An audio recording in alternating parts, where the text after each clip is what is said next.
intervene. Each one of our leaders have situations which are difficult. They don't know how to use their time well or the resources you have given them, but give them the intervention that they need so they can make the right decision. As we conclude this part this morning, we want to place all of our leaders at your feet and ask that you help them to seek your will above their own desires, and that they would serve your people with humility and grace. Grant peace and unity in our country, and may your kingdom be established through their leadership. We pray all this in the name of our Lord Jesus Christ. Amen.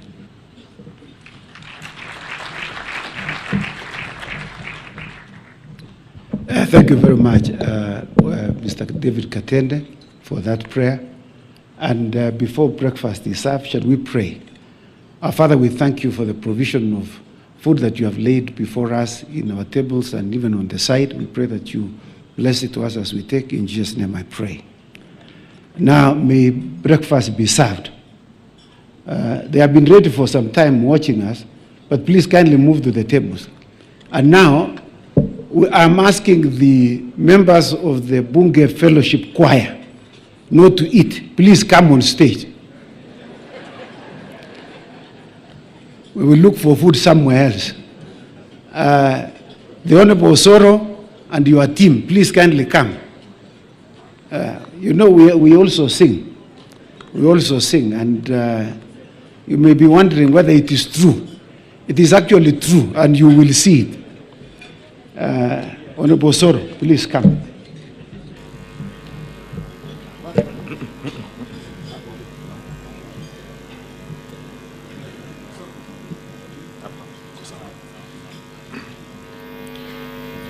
Your Excellency, those walking to the podium are members of the Bunge Fellowship who are committed every time. You can see they are donned in white shirt and red or maroon tie.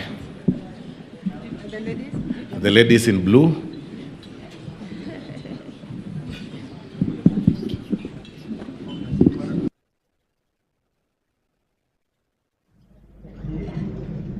And immediately after here, we will then have the entire parliament. Now, those who don't show up in the fellowship, come and join us in singing. So we're going to sing a very common chorus. And then at some point, we'll have to rise on our feet and worship God. You know, the Bible says that when you worship and praise God, His glory comes down. And that is why we are here today. Come closer to the mic, yeah.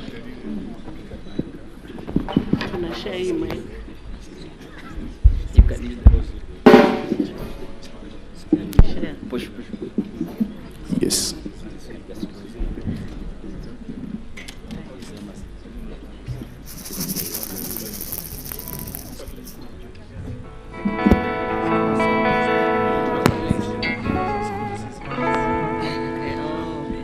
One, two.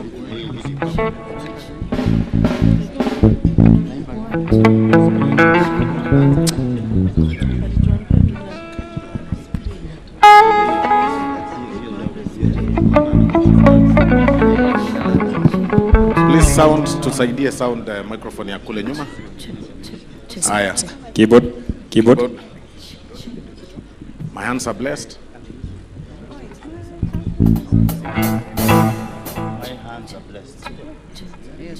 Aya. I think we were on keywords. Keyboard, please. Keyboard, please.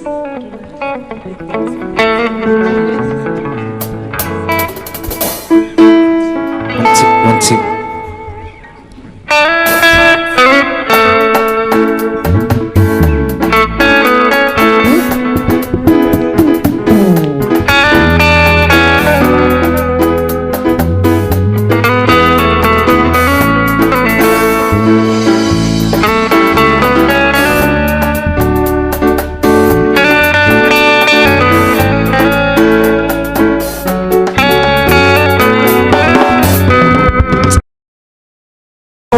The blessings of God. My hands are blessed. My hands are blessed. with the blessings of God, with the blessings of God. everyone I touch surely must be blessed.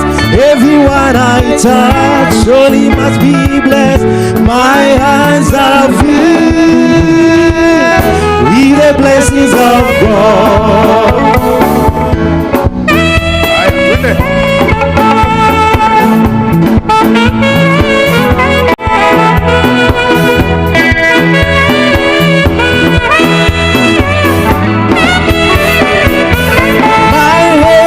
Blessed. My hands are blessed with the blessings of God, with the blessings of God. My hands are blessed. My hands are blessed with the blessings of God, with the blessings of God. Everyone I touch surely must be blessed. Everyone I touch surely must be blessed. My hands are filled with the blessings of God.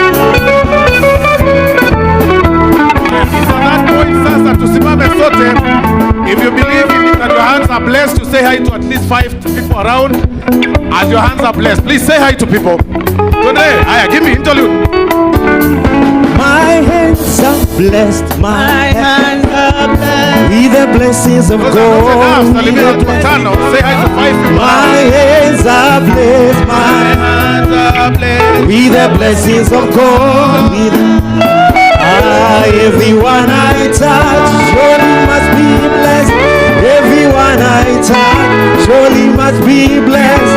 My hands are filled with the blessings of God.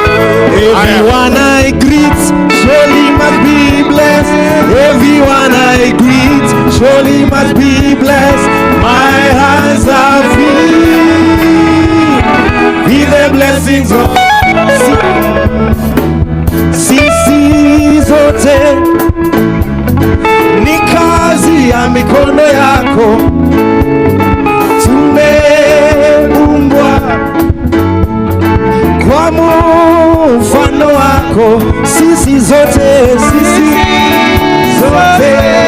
ni kazi ya mikono yako, tumeumbwa na wewe, tumeumbwa kwa mfano wako. Sisi sote ni kazi ya mikono yako,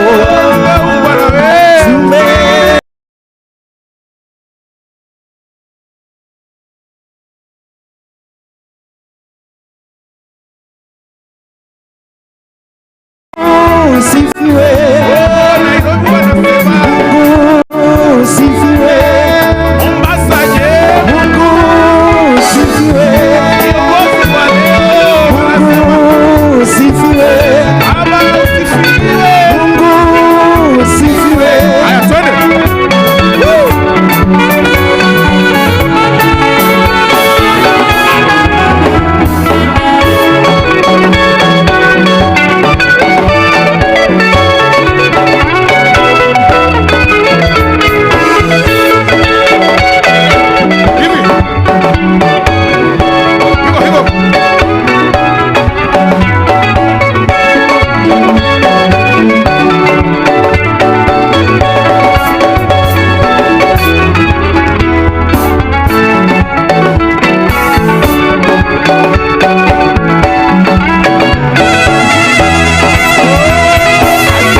kuabudu.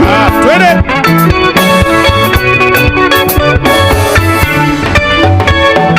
One, two, three, four.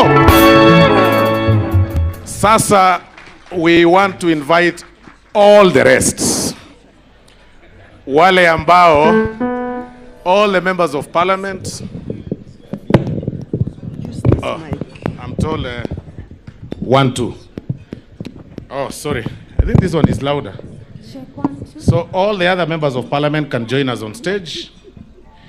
And Your Excellency, yesterday when we were having an international, the dinner for the international guests, we were privileged to be joined by the members of parliament and a delegation, a huge delegation from Tanzania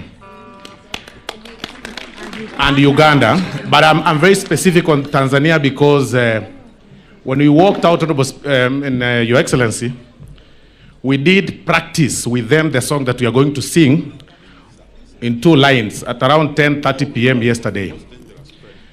So allow me, with tremendous respect, to invite the Tanzanian delegation to join us on this stage, for this Swahili song that we are going to sing.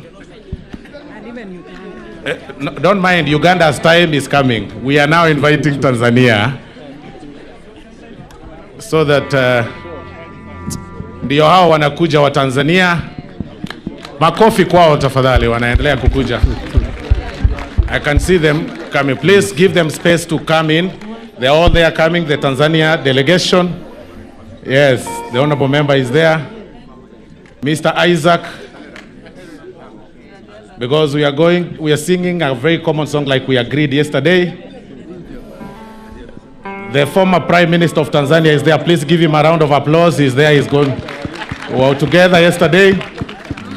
Umoja wa Jumuiya wa Afrika ndio huu sasa. Sasa tunaenda kuimba wimbo wa kawaida. Bwana ni mchungaji wangu.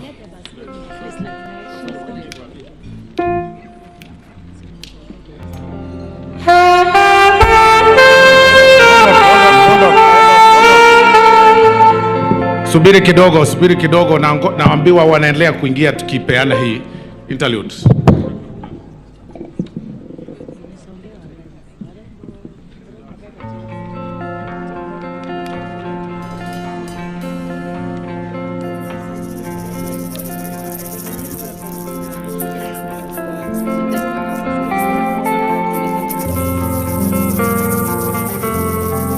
One, two. Haya, hii delegation imekuwa kubwa, wacha tujipange na hapa. Haya, interlude.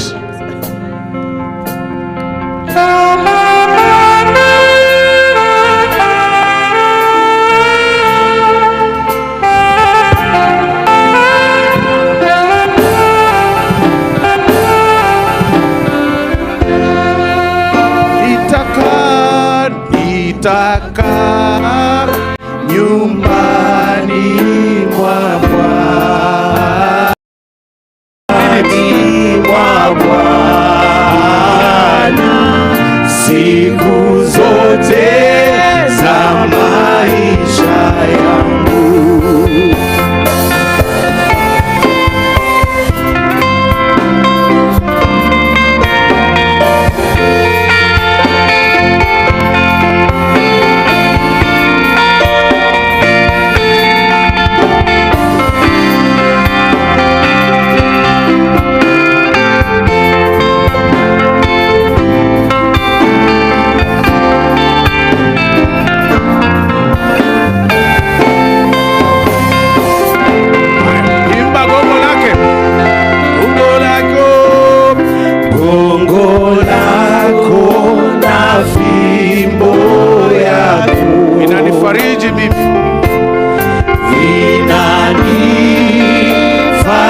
Bwana siku zote za maisha yangu.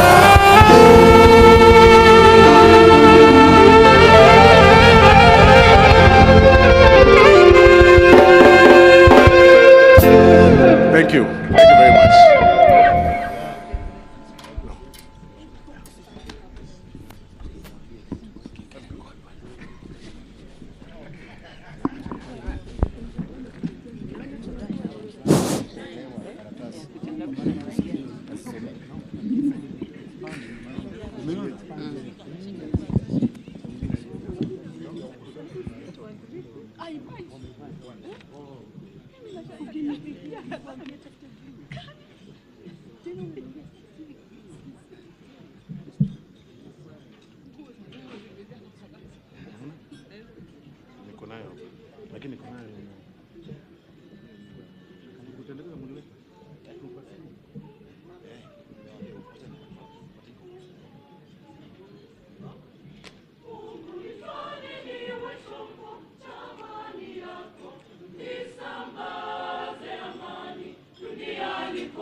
And 2 hadiths, and let me start by saying Assalamu alaikum wa rahmatullahi wa barakatuh.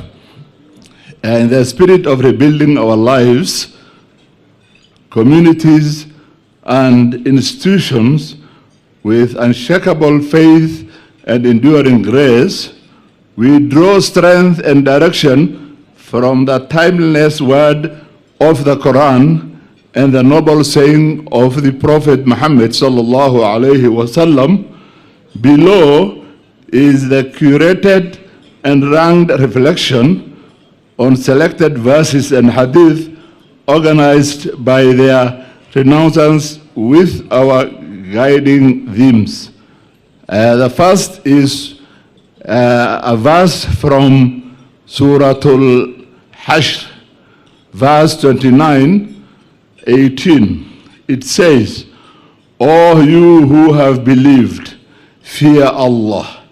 Let the soul look to what it has brought forth for tomorrow, and fear Allah. Indeed, Allah acquainted with us. Allah is acquainted with us what we do." Allah is the help of a servant as long as the servant is in the help of his brother and sister. Another verse from Surah Al-Baqarah, verse 261, it says, "The example of those who spend their wealth in the way of Allah is like the seed of grain that sprouts 7 years, and in each ear is 100 grains, and Allah multiplies his rewards for whom he wills, and Allah is encompassing and all-knowing." The last hadith I'll recite today is on community responsibility, and it says, "The believers in their mutual kindness, compassion, and sympathy are like one body. When one limb aches, the whole body reacts with sleeplessness and fear and fever."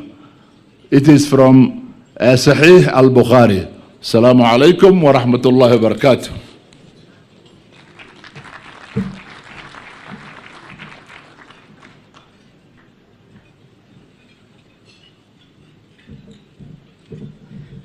Thank you very much for the reading from the Holy Quran. It is time, Your Excellencies, to pray for Africa. I want to call upon the Honorable Mugatana, who is also the senator who represents the Senate in the Pan-African Parliament in South Africa, together with other members of Parliament of Kenya, so that he can lead us in a prayer for Africa. Welcome, the Honorable Mugatana, also known as Mulamamba.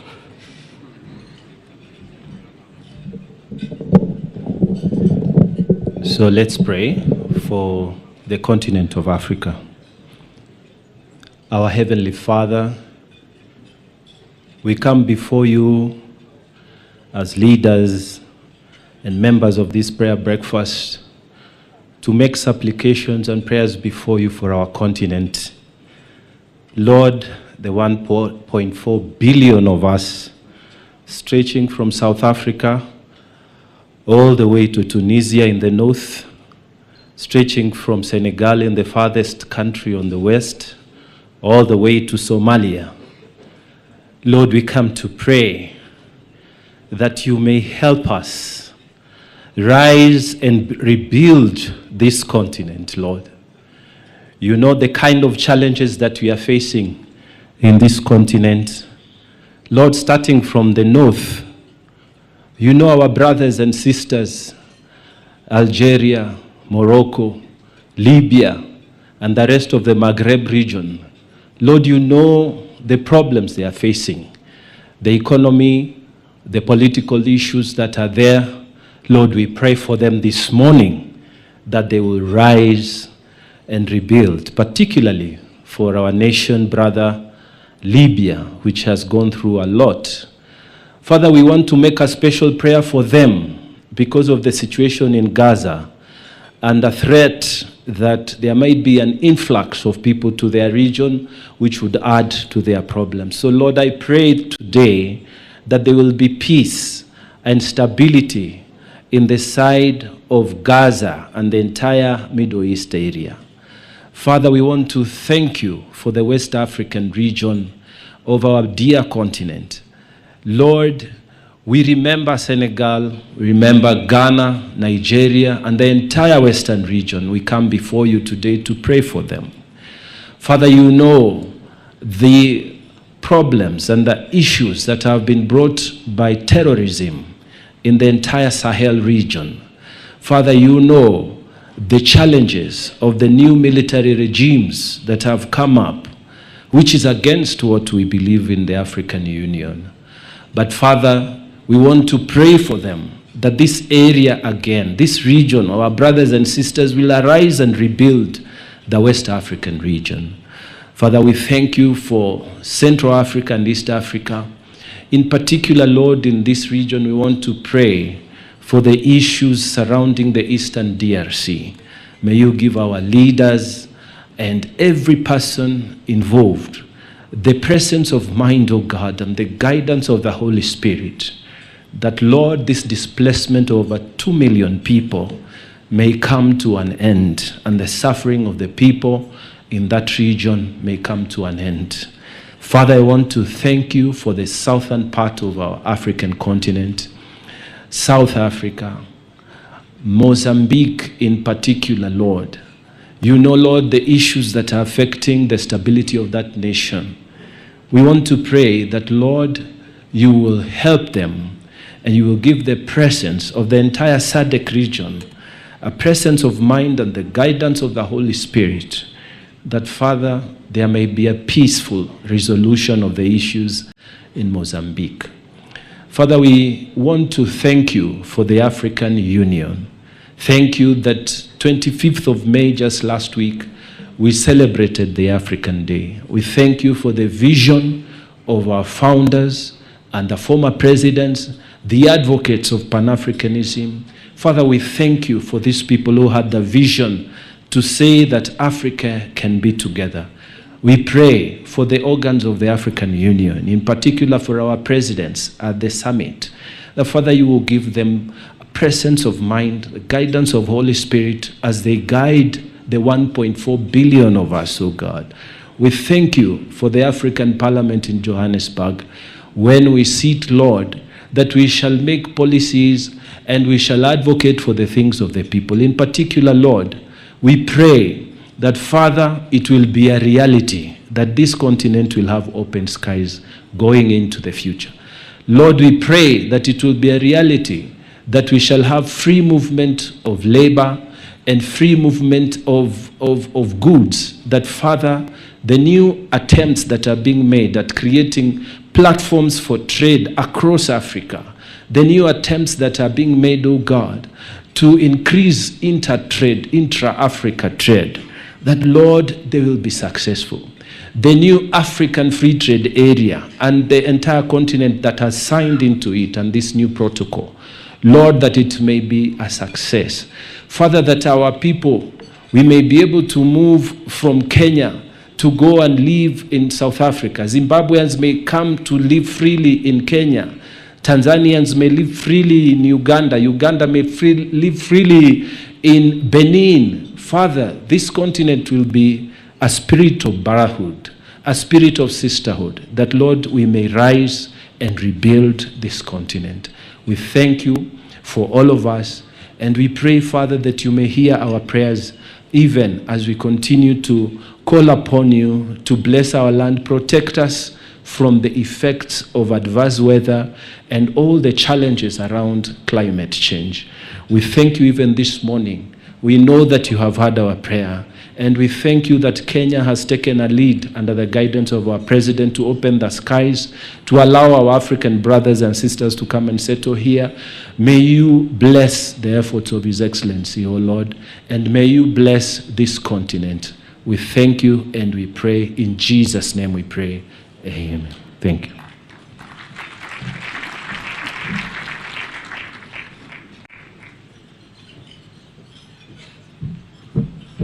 A round of applause again to Honorable Mugatana. Senator Mugatana is the senator for Tana River. I'd like to transition to the Hindu Council. I'd like to call upon the chairperson of the Hindu Council, Suchata Kotamraju. Please kindly make your way.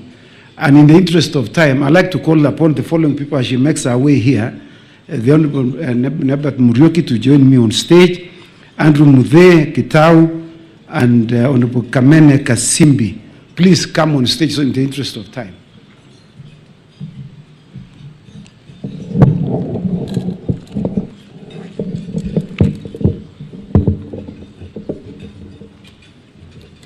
Namaste. Namaste to all. I stand before you today with deep gratitude to represent the Hindu community at this sacred gathering, a space where hearts converge, voices unite, and the prayers rise together, calling forth strength, healing, and national renewal. The year's theme, Rise and Rebuild, resonates deeply with the teachings of the Vedas, which remind us that all destruction, no matter how painful, offers an opening, a sacred opportunity to rebuild not just what was lost, but what is better, wiser, and more compassionate.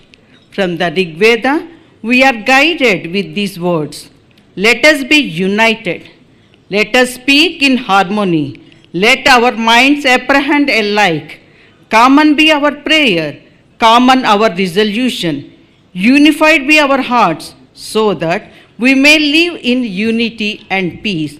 Rig Veda, chapter 10, verse 191. At a time when our nation, like many across the world, faces division, trauma, and uncertainty, the ancient rishis, the seers, urge us to begin not just with action, but with intention, to come together in unity of spirit, in shared purpose and mutual upliftment. In Bhagavad Gita, Lord Krishna reminds us that we must act for the welfare of all. In other words, national building is not the task of leaders alone, but a shared dharma, a sacred duty of every citizen. Kenya's strength lies in its unity across the tribes, faiths, and generations. When we see each other not as a competitors, but as a kin, we awaken what Hinduism calls seva bhava, a spirit of selfless service. Rebuilding must be rooted in inclusion, no one left behind. Rebuilding a nation is not only the work of engineers, economists, or politicians. It is also the work of the heart. It is spiritual, it is collective, it is generational, and it begins with healing from the inside out. In the Atharvana Veda, we find a closing prayer that I humbly offer today, not just as a scripture, but as a blessing for Kenya, for Africa, and all humanity. May there be peace in the heavens, peace in the skies and on earth, peace in the waters, peace in the plants and trees, peace in all beings, and peace in the hearts of humanity. May that peace rebuild our brokenness. Atharvana Veda, chapter 19, verse 9. May we rise, may we rebuild, may we do so together. Ashanti Nisana. God bless us, God bless our beautiful country, Kenya. Ashantini.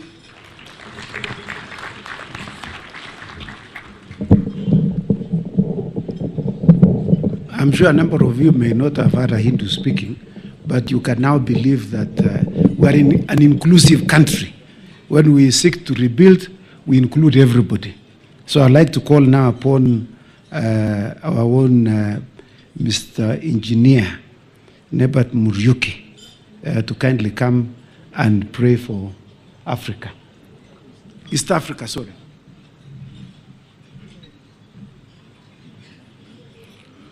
Let us pray. Almighty God, we come before your holy presence this morning with thanksgiving, Jehovah.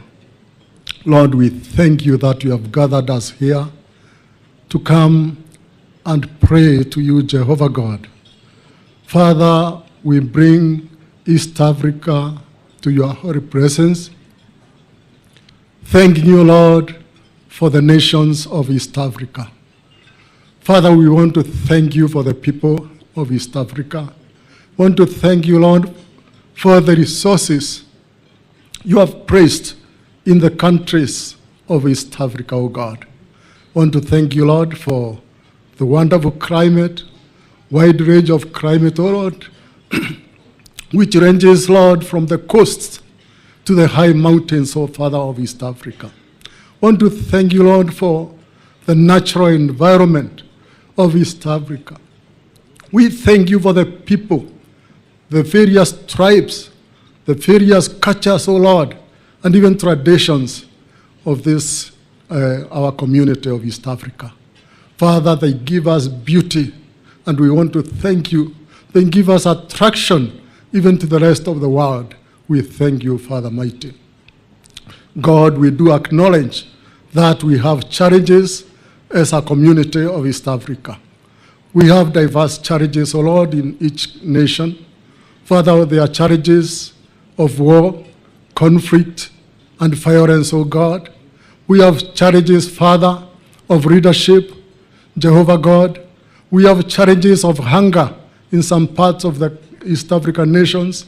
Lord, we have challenges of floods when there rains. We have such challenges of drought, O Lord. Father, mighty God, we have challenges of scarcity of food. Lord God, we call upon your holy name, knowing that, Jehovah God, you are the maker of the world. You are the maker of mankind. Lord, you are the one who creates everything, and you know how to undo that, Lord, which is harmful to your people. And so, Father, we call upon your holy name in this place, the way we are gathered here, Lord, even thanking you, God, because we are represented the countries of East Africa as we join hands to pray against those challenges, Jehovah God. We pray that, Father, you may hear us. Jehovah God, we lift your holy name, we magnify you, God, and we pray that, Jehovah, may your kingdom come down here, O Father. Father, hear us, Jehovah God. Like the prophet Ezekiel prayed, Jehovah, that when he was faced with the challenge of dry bones, he said that, Lord, he could not know how to pray, how to overcome that challenge. And he said this, Sovereign Lord, you alone are the one who knows how to overcome challenges. And so, Father, this day we call upon your holy name, praying that your kingdom may come, O Lord, and overcome the challenge of war, violence, and conflict in our countries, O God. That, Father, we may have peace and unity. Overcome the challenge of poverty, O God, and hunger and disease, so that our people may live in peace, having the provisions which come from you, Jehovah God. Mighty Father, we pray that you have mercy. Father, our countries of East Africa have for a long time trying to have a united community, but Father, it has not worked out. And so we pray now that we are gathered here as East Africa, that, Lord, you may overcome that challenge, that we may be one community, having love and concern for one another. Let our diversity in cultures, traditions, and even the boundaries, O Lord, not divide us, but then, Father, make us have concern and love for each other. Jehovah God, we want to thank you. We know, Lord, you are able to create a united community. Father, we want to pray for the countries of East Africa who will be going into elections. Especially we pray for Tanzania, Jehovah God. We pray for Uganda. We pray for Rwanda. Jehovah God, even as they go to elections later this year, Father, you are going to guide each and every person in that country. That they are going to elect leaders, Lord, who are going to be having love for their people. Leaders who are going to rule with justice, fairness, Lord, and even compassion for their people. Father, mighty God, we commit those countries to your hands. We want to pray, oh Lord, for the leaders of East Africa, the presidents, oh God Almighty. Let them see each other as a brother and sister, oh Father, even as they endeavor to create a united community, oh God. They will do so with love. Let there not be rivalry, oh Father, mighty Jehovah, within our East African community. God, we thank you. Father, mighty, we pray that you bless East Africa with peace and unity. Bless East Africa, oh God, with prosperity. We thank you, we praise you, we glorify you. For we pray this in Jesus' name. Amen.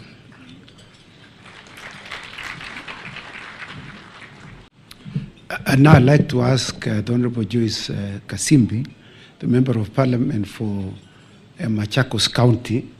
She is also the chairperson of the Catholics in Parliament. And the Catholics meet every Wednesday, also in the morning from 7 a.m. To 9. Honorable Joyce, come in.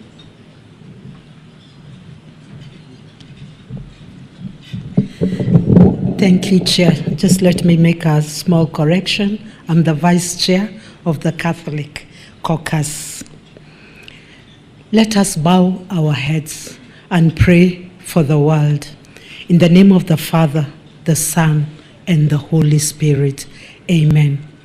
O merciful Father, Creator of the heavens and the earth, and all that is within, you who formed all nations from one origin, one humanity, we come before you today with reverence and gratitude.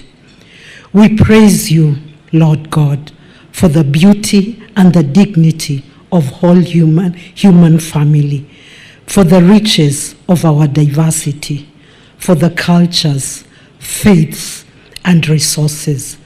Thank you for the good that has happened in our land, for every act of justice, every step towards peace, and every heart turns towards you.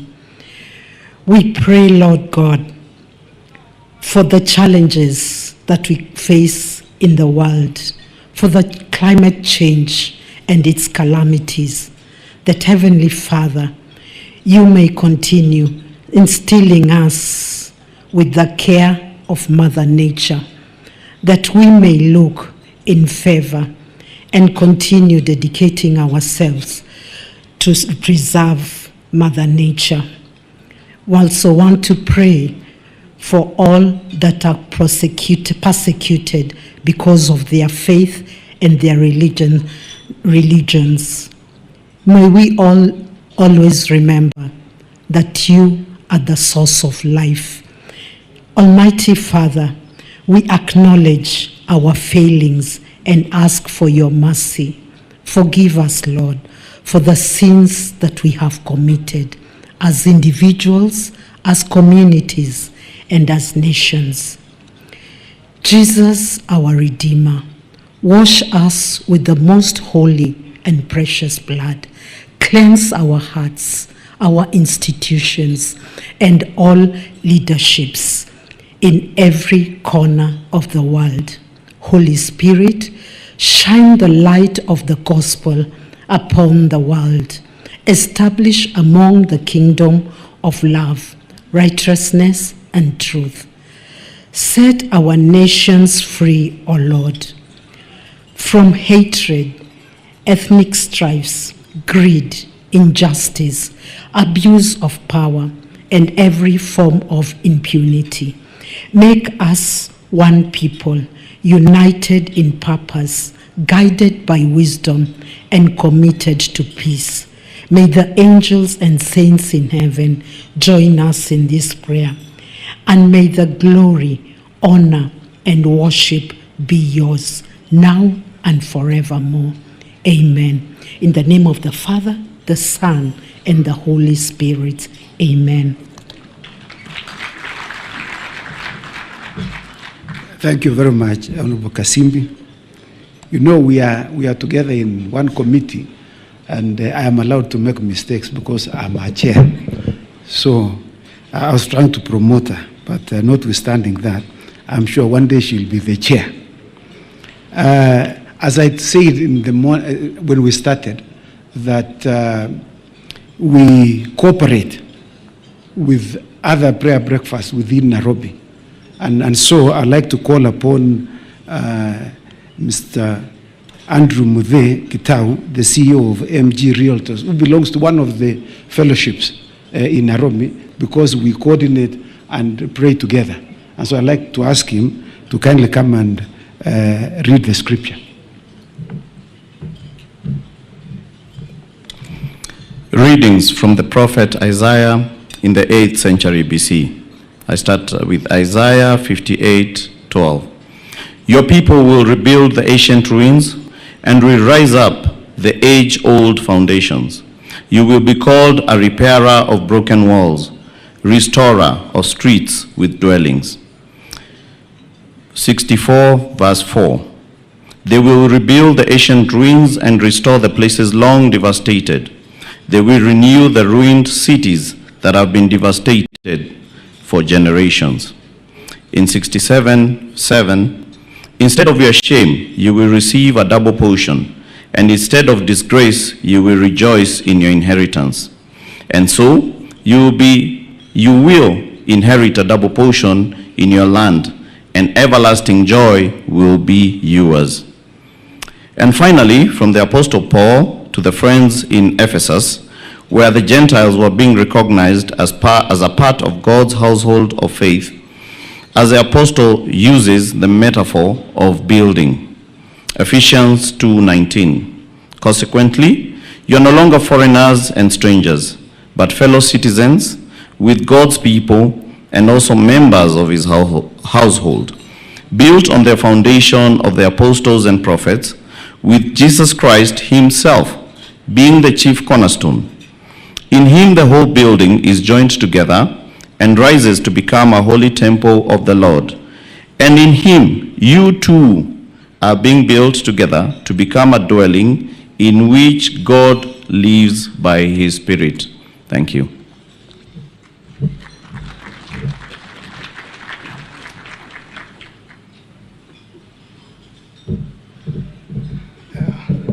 Thank you, Andrew Muthe, Your Excellency. Mr. Muthe, who is a real estate guru, was brought up together with me at Sarai Boys Center by the late Dr. Griffin. Your Excellency, this time, I would like to recognize very many visitors who we have gotten from many countries from all over the world. Your Excellency, I would like to recognize the United States of America. Please be outstanding for recognition. Our university students,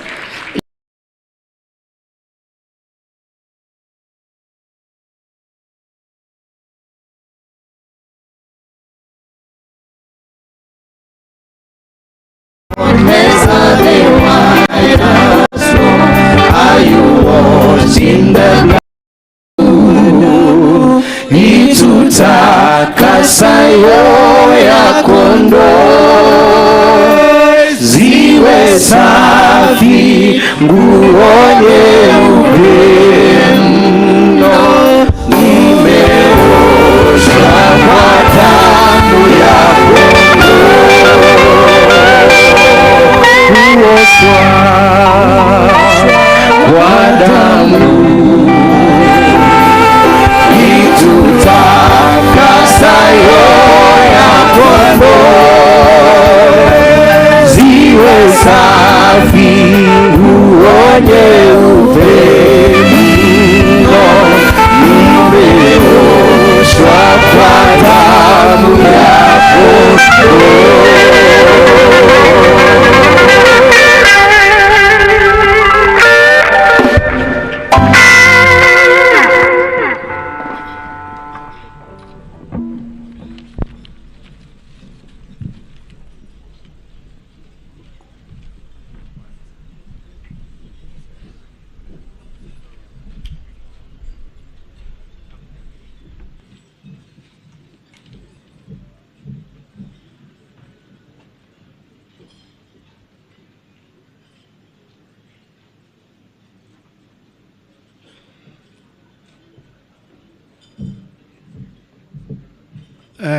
A round of applause again for the Bunge Fellowship Choir. You know, the Honorable Osoro is a very interesting man. If he told you his story, where he has come from, you will be very surprised. You will be very surprised. And he's the chief whip of the National Assembly. You know, when we meet every Friday, we do not preach to one another. We share our testimonies of what God has done for you in your life. And we call him Pastor sometimes, Pastor Osoro, because if he tells you his testimony, if you are not born again, you will get born again. Why? Because he was picked from the streets of Machakos bus stage when he had lost both of his parents. And he was adopted by some parents in Kabete, and that's how he grew up. And he has an interesting story. So when you see him singing here, he's actually praising the Lord from where he has been brought from. In fact, I was telling people yesterday that this Honorable Osoro has been brought from grass to grace. So when you see him, you can see the grace of God in our good friend, Mr. Osoro. And so I'd like to call upon the governor for Kirinyaga, my good friend, the Honorable Anne Waiguru, for a long time. We have a lot of respect for them, and particularly having known her for a long time. The Honorable Jessie Lesit, please, when she finishes, you make your way up.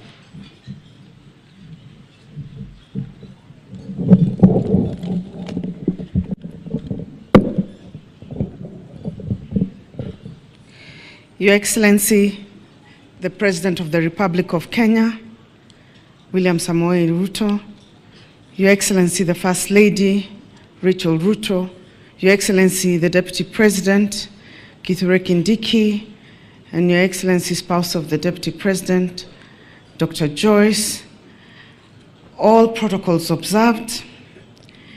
This is a reading from the Old Testament, from Nehemiah chapter 2, the governor of Judah, written in the 5th century BC. In the month of Nisan, in the 20th year of King Artaxerxes, when wine was brought for him, I took the wine and gave it to the king. I had not been sad in his presence before. So the king asked me, "Why does your face look so sad? And when you're not ill? This can be nothing but sadness of the heart." I was very much afraid, but I said to the king, "May the king live forever. Why should my face not look sad when the city where my ancestors are buried lies in ruins and its gates have been destroyed by fire?" The king said to me, "What is it you want?"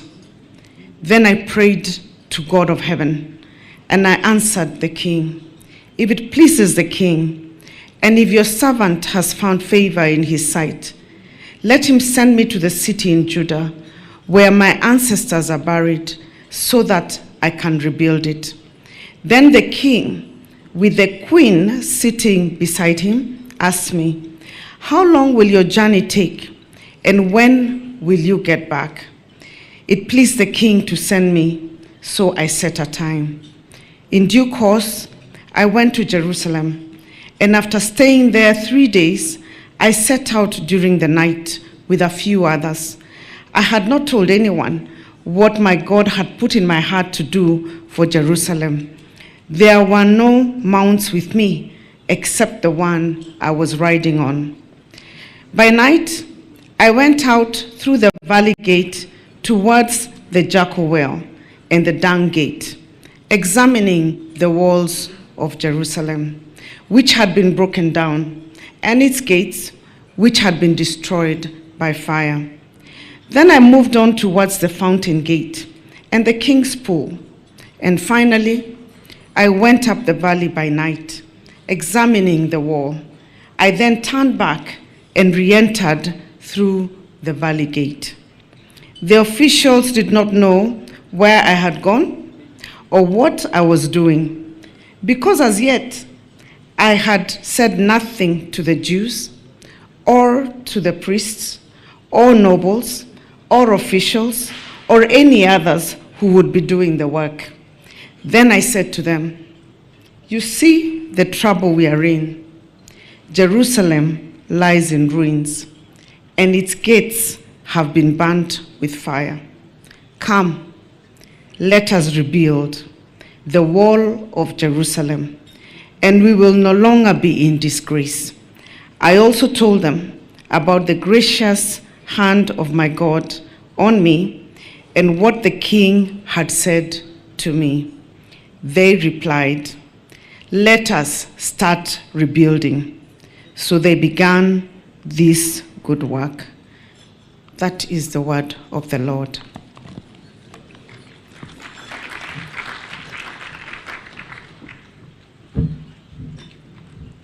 A round of applause again to Honorable Governor Waiguru. Thank you very much for that excellent reading.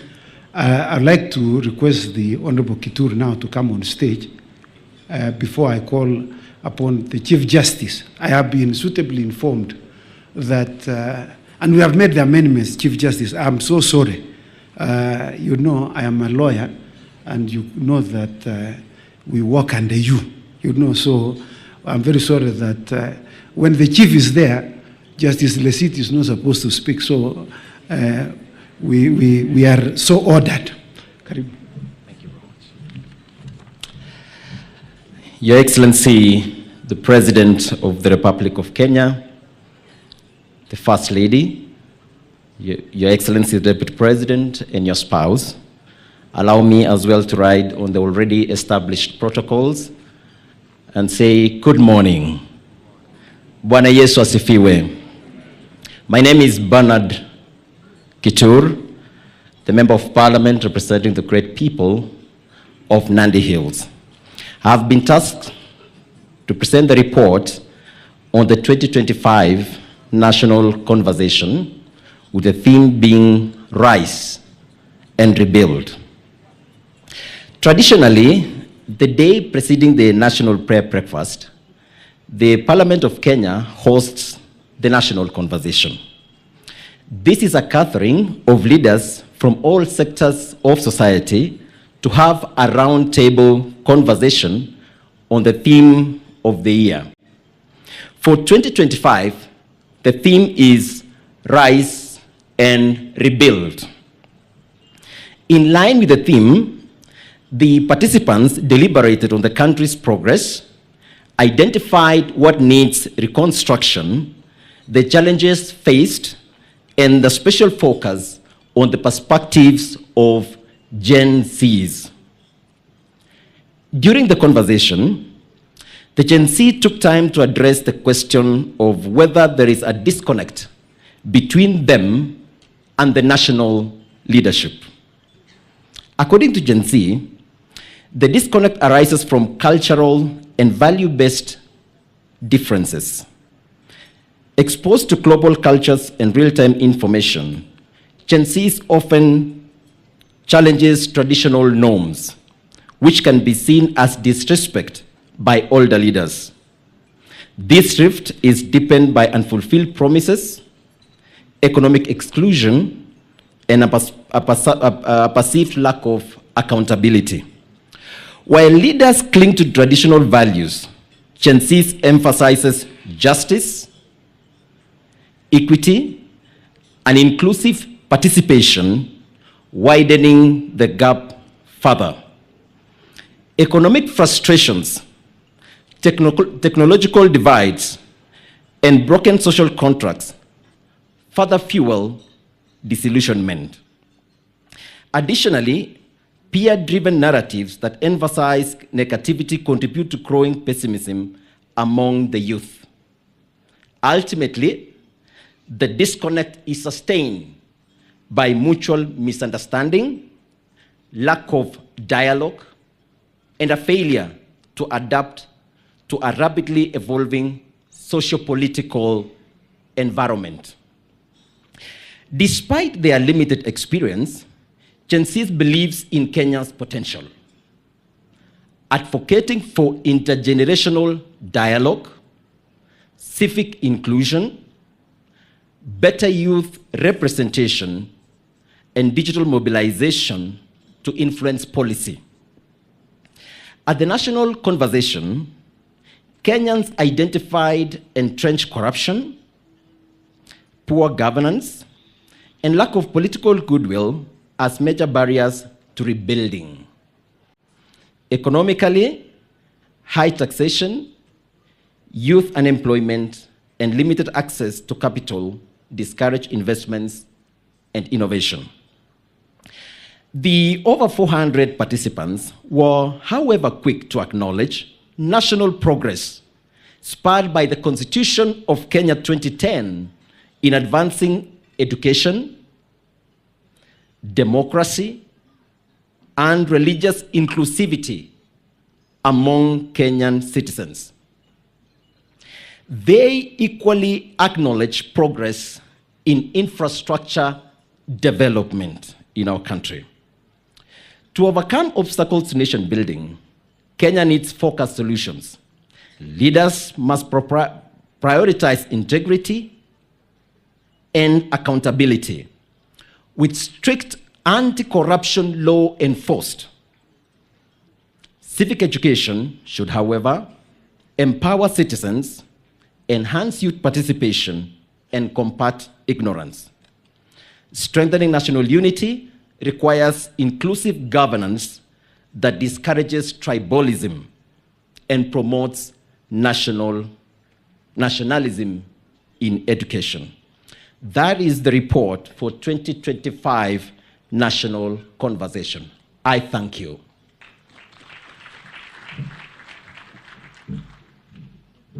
A round of applause to Honorable Kitur, the Member of Parliament for Nandi Hills. Just a small correction, lest you think that the only Gen Zs, these were the young people of this country met yesterday during the national conversation. So these are the young people, not the Gen Zs alone. It has become a catchy word, but they're the young people. And now I'd like to take this single opportunity to invite the Honorable Chief Justice, the President of the Supreme Court, Honorable Martha Koome, to come and lead us in prayers. Karibu.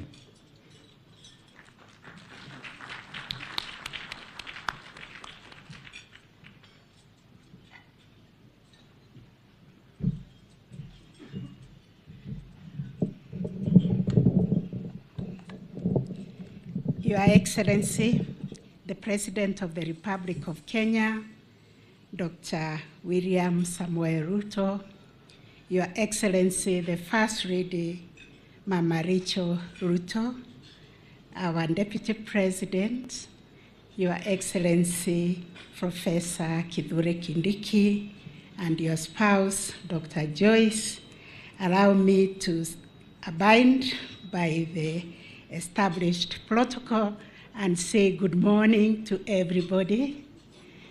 Praise be to God. Let us pray.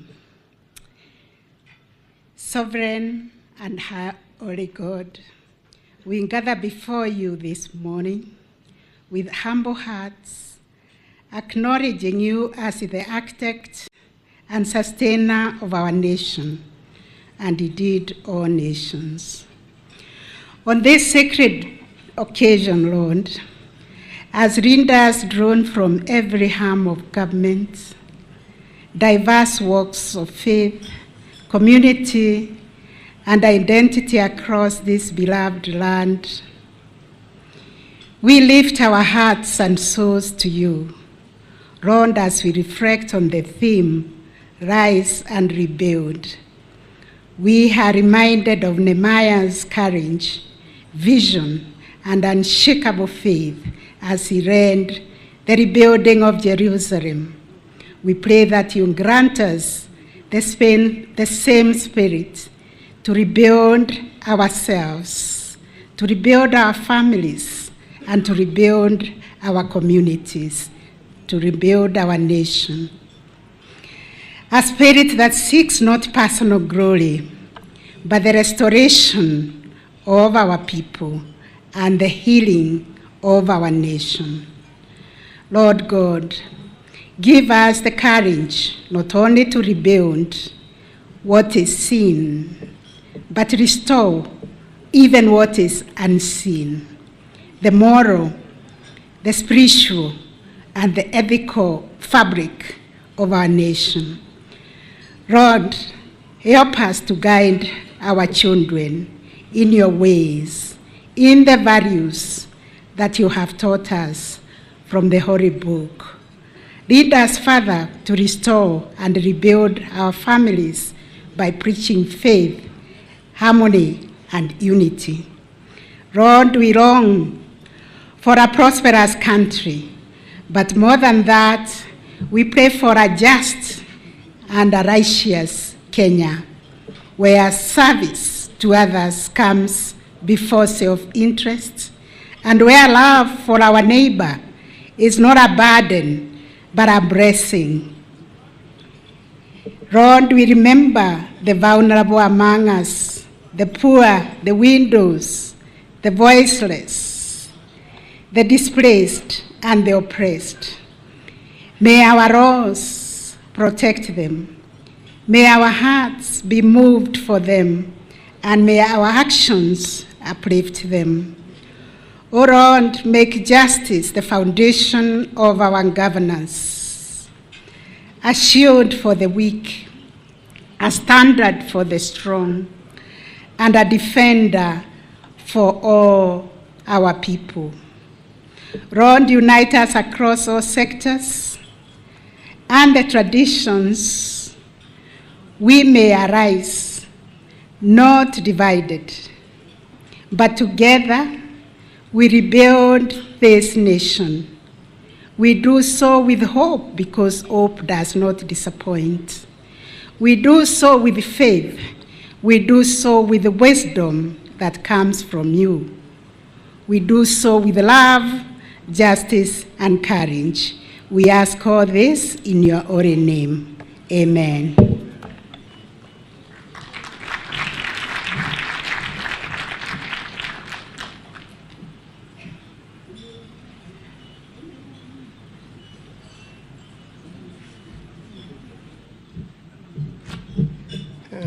Thank you, Your Ladyship, the Chief Justice, and also the President of the Supreme Court. Your Excellency, we come to a different moment when we are going to introduce the keynote speaker, Dr. Ricky Bolden. And Your Excellency, this is an American football icon who is also a worker of Christ and also assists in organizing the National Prayer Breakfast in Washington, D.C.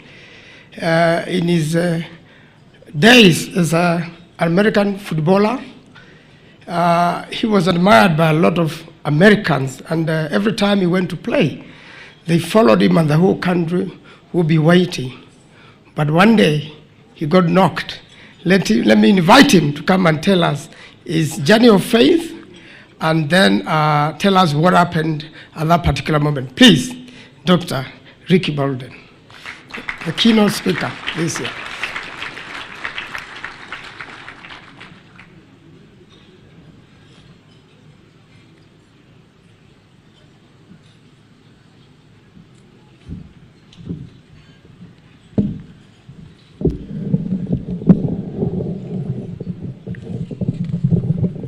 Good morning.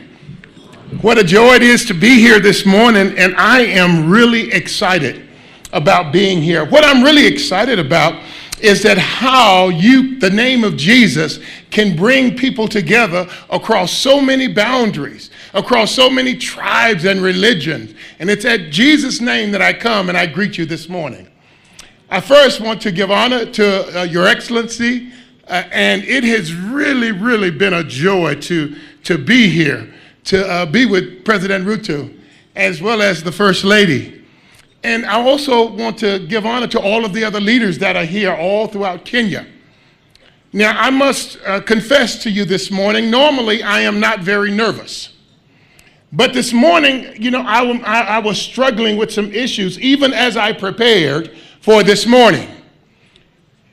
And they were some personal issues.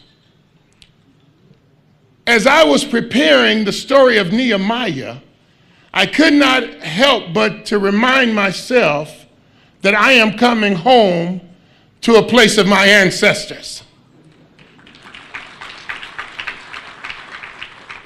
And I could not help but to begin to process the journey of going to America and now coming home to Africans. And so therefore, I do want you to understand that my primary motivation is not to speak here this morning. It's not. It is not to go on a tour of Kenya. It's not. It is not to go and see some of the wonderful safaris that you have in this wonderful country. My primary reason for being here this morning is that I'm coming back home. And even as my brother Earl and I traveled together, we made that very clear, that we're coming home to see our brothers and our sisters, that we're coming home to walk on lands that our ancestors walked on. We're coming home to swim in streams and lakes that our ancestors swam in, that it is a joy to be here this morning. Thank you for inviting me to come back home. Now, I don't want to take a lot of time, because most of the time when you get someone who's been a preacher for a while, they talk for a long time. Did you notice the secretary this morning? He just kept talking, because preachers talk for a long time, don't we? But I want to make sure that my comments are brief. But I also want to make sure that this wonderful theme that you have, that I give it due justice. And I also want to make sure that the verse that you all presented for the theme this year, I give it due justice. Now, remember, your theme is arise and rebuild. Now, I thought that was one of the most radical themes that I've heard in a long time. Because even the word arise means that someone has been sleeping, and therefore it is calling for the continent of Africa to wake up. To wake up, Africa, and reach the potential in which God has given to you. Now, the word arise is very different than the word rebuild, because the word rebuild means that you've got to go to work. And so you don't just rise up. It is time for Kenya to say, God, how in the world do I go to work? How do we go to work? Now, here is the big question that I had even as I prepared to come this morning. What is it that we're going to rebuild? What is it? Is it to build a wall as listed in the passage of Nehemiah? Is it to build other buildings? What is it? What are we together going to build? And what I want to suggest to you this morning, I want to suggest that what the passage is suggesting is that we also rebuild relationships. Because even as we come this morning and even as we read the text, we see that relationships are an integral part of this text. Now let me give you an example. If you read in Nehemiah chapter 2 verses 17 and 18, you will see 14 pronouns in this text. And as you know, pronouns, they're always talking about people. And so the question that I was asking was, which is easier, to build a wall or to rebuild a relationship? Because rebuilding a wall, you use bricks and mortar and concrete. But to even say that we're going to rebuild a relationship, it is saying, how do we rebuild trust? That's what your Gen Z is asking. How do we rebuild respect? How do we rebuild love? And so this morning as a theme, what I want to just suggest, I want to give you just some principles on how to rebuild and on what to rebuild. Is that all right? So let's take a quick look at it. The first thing, even as we look at this text, and let me read the text for you just briefly. We just heard it. It says, then I said to them, you see the trouble we are in. Jerusalem lies in ruin, and its gates have been burned with fire. Come, let us rebuild the wall of Jerusalem, and we will no longer be in disgrace. I also told them about the gracious hand of my God on me, and what the king had said to me. They replied, let us start rebuilding. So they began this good work. And so as I looked at that, what is it that we're trying to rebuild in relationships? You know, I love the great work of the African Union, doing great work.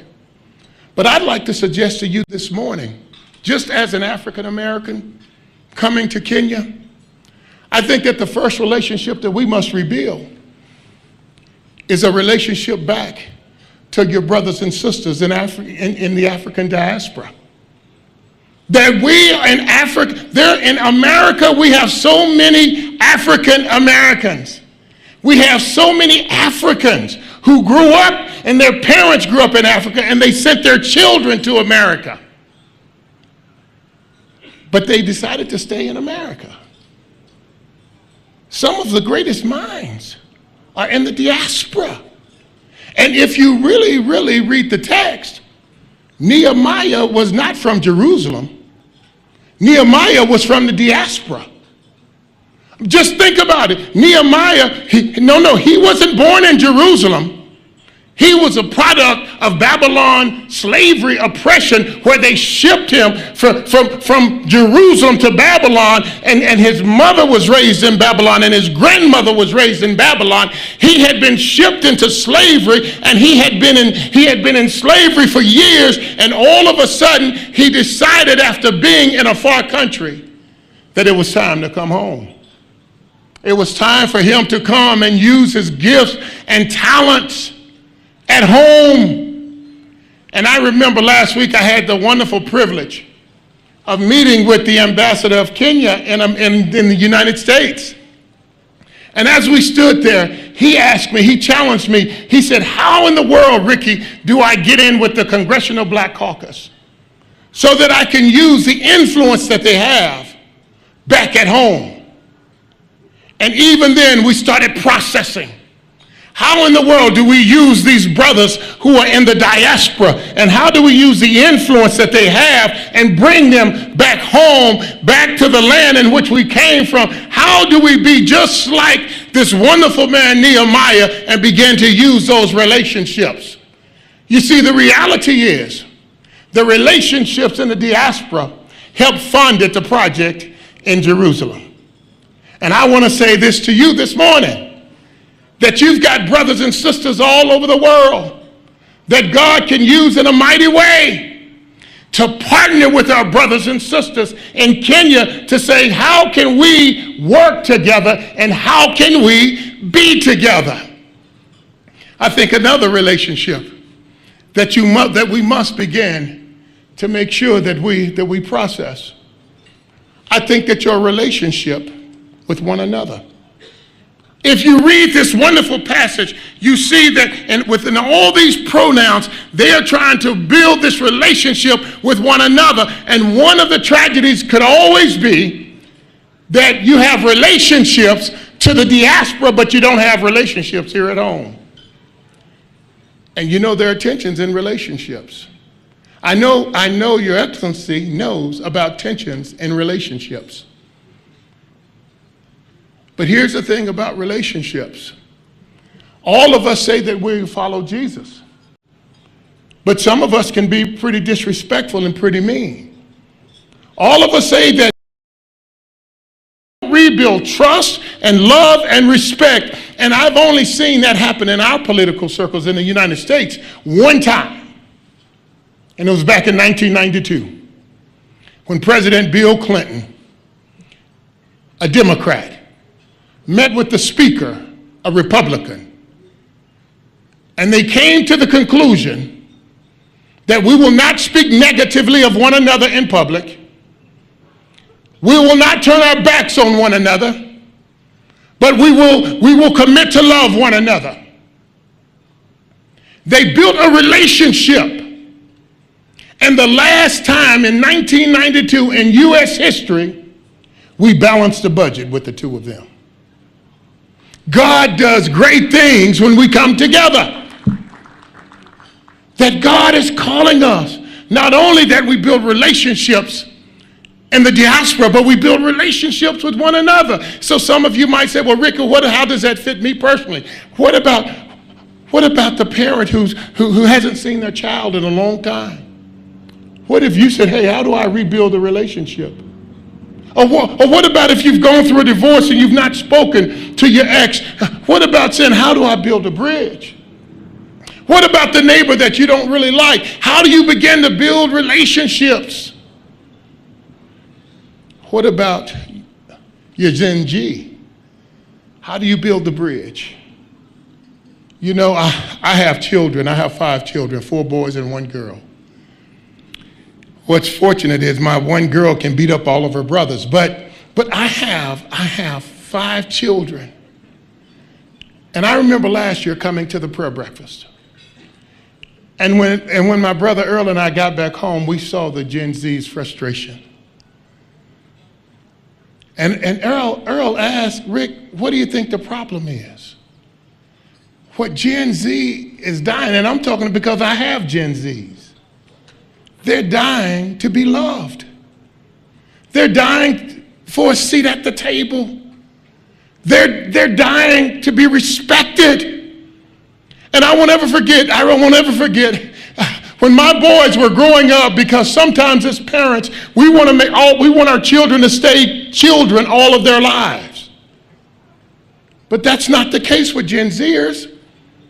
Gen Zers have grown up, they've gone to college.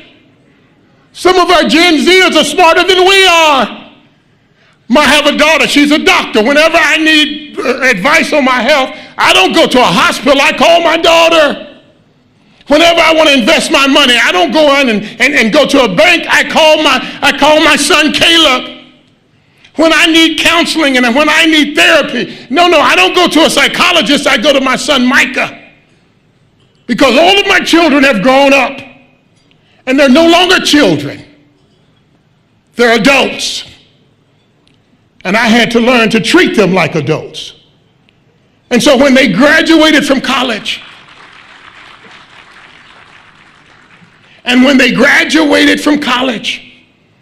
I took each of them out to dinner. And I gave them a kiss. And I said, you are now an adult. I expect you to make decisions like an adult. I don't have to go and live anywhere in your neighborhood. None of my kids live within 1,000 miles of where I live. But they all act like adults. And one of the most frustrating things that could happen to a Gen Zer is that you keep treating them like a child. And I got to tell you, I started praying for Kenya because, I work with young people. I mentor young people. I understand a little bit about their minds. And one of the things I prayed for is I said, here's my prayer. I said, Lord, I pray the adults would apologize to our Gen Zers.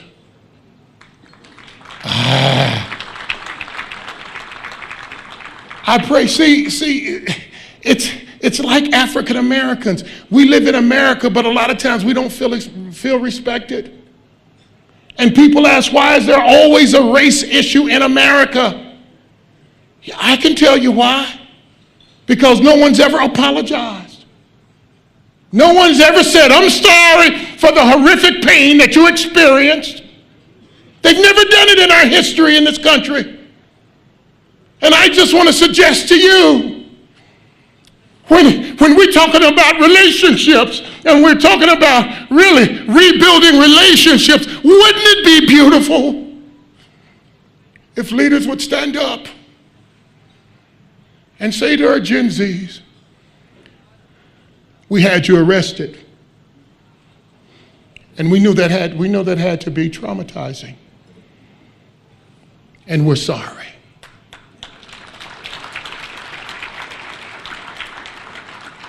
We shut down the internet. And we know that that's your primary source of communication. And we're sorry.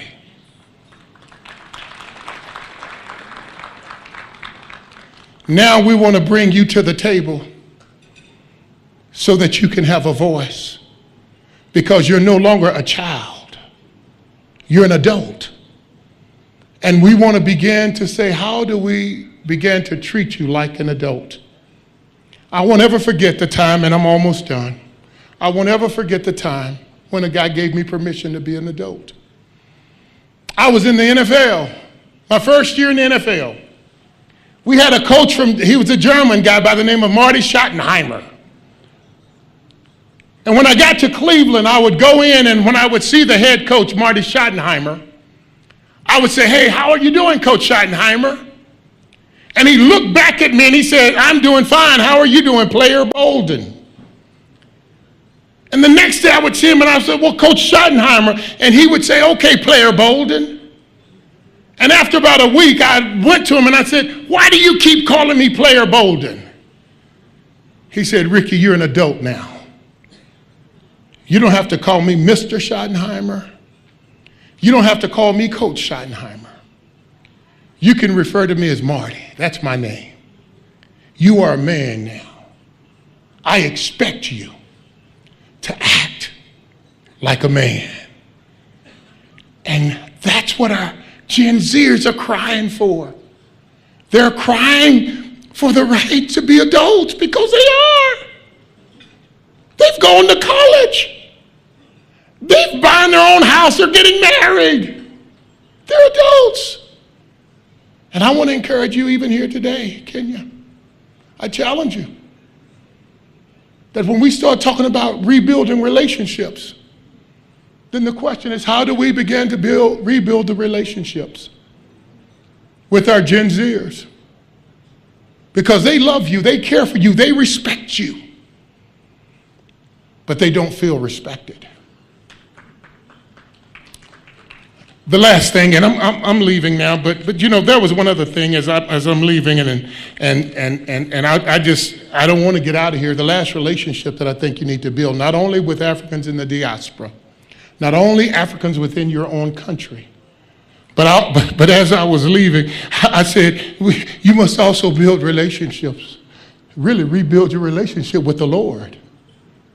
That is serious. Did you hear what this wonderful man, Nehemiah, said? Listen to what he said here. And I'm on my way out of here. My time is up. Yep, my time is up. Let me tell you what he said here. This was so critical. He said, he says, I also told them about the gracious hand of my God on me and what the king had said to me. Did you see that? When I read that, it blew my mind. Let me tell you how I interpreted that. As I take my seat, whenever people do that, they're really not getting ready to, yes, I am going to take my seat. But listen to what Nehemiah was saying. He said, I spoke to the king, but the King of Kings had his hand on me. Oh, that's different. Because while he honored and respected the king, as you go forth, Kenya, there's a King of Kings. And what we desire more than anything is that the King of Kings places his hand on our lives. And when you have the hand of the King of Kings on your lives will be blessed, and Kenya will never be the same. God bless you. God keep you.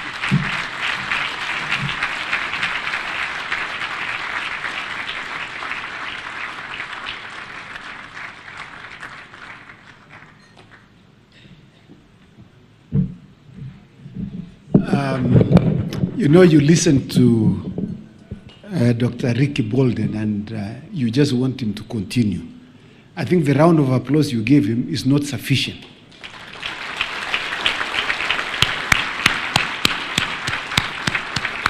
Thank you very much, Ricky. You remind us. You know, just like what the Bible says in 2 Peter chapter 1, verse 12. It says, remind yourself these things, although you know them. So what Ricky has just done is to remind ourselves of those things, although we know them, about relationship. I'd like to thank you very much for coming all the way from America and coming home. Yes, come home. Thank you very much for coming home. Your Excellency, I know your time is fast spent. We sincerely apologize. But I'd like to request your 5 minutes only. You know, I am a co-chair with Senator Manso, and I will have serious problems. You know, some of these members of parliament, Your Excellency, are paid to talk. Now, they were supposed to sing a song, a Ugandan song, and they just wanted you to hear a Ugandan song being sung by Kenyans. Mr. Osoro, the president has said, come. Please make your way here. You are eating into his time. Yeah, and the rest of the members of the Bunge Fellowship, please come. Thank you very much. Your Excellency, I have had the privilege of representing this country in various national prayer breakfasts in different countries. But one particular one that really mesmerized me, on Your Excellency, is Uganda. Although it's called the National Prayer Breakfast, sometimes we start at 1. So recently I asked the Honorable David Bahati, who is the chairman and the Minister for Trade, why we are starting so late. He told me even if it's at 1, handle this particular lunch as breakfast. We'll still start. And then he says, Tukutendereza Yesu, which means glory to God. That you dedicate the entire day to God. It is my humble pleasure, Your Excellency, to invite the members of parliament from Uganda, the Ugandan delegation, led by the Honorable David Bahati, to join us in singing this particular song. I see the Honorable Alfred Enda Kazi. Here Enda Kazi ni kuenda kazi, is not somebody's name. Karibuni.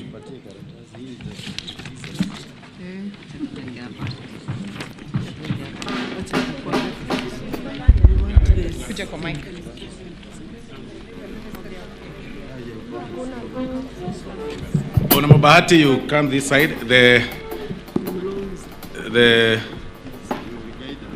We'll, at the chorus point, of course, we'll tendereza, as you guys always do.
Tendereza Yesu.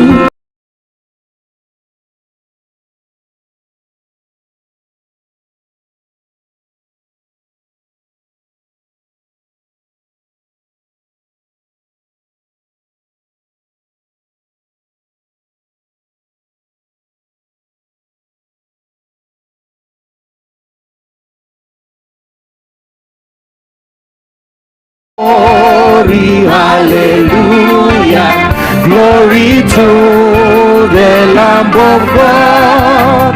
All the blood has cleansed me. Glory to the Lamb of God.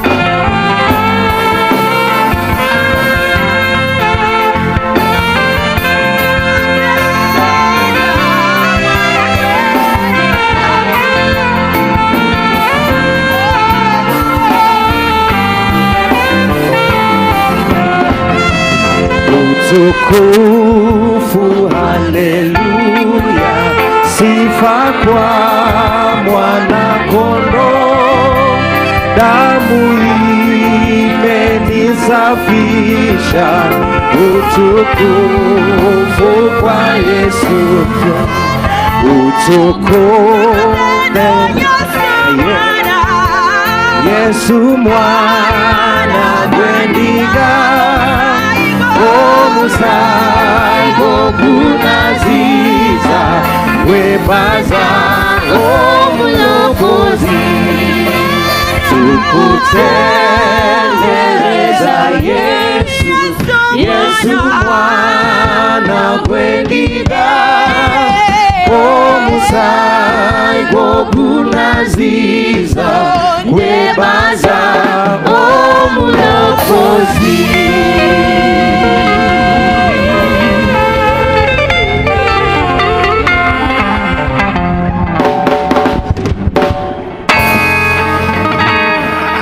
Hello. As we thank the choir, I'd like to ask the Ugandans to remain behind. Please, the Ugandans remain behind. Starting with my very good friend was. You know, Your Excellency, whenever we go to Uganda, it is the tradition of Uganda that we normally take a photo with the president of Uganda. And they said, you must reciprocate here.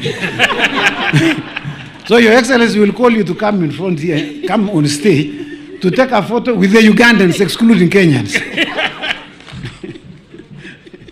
Thank you.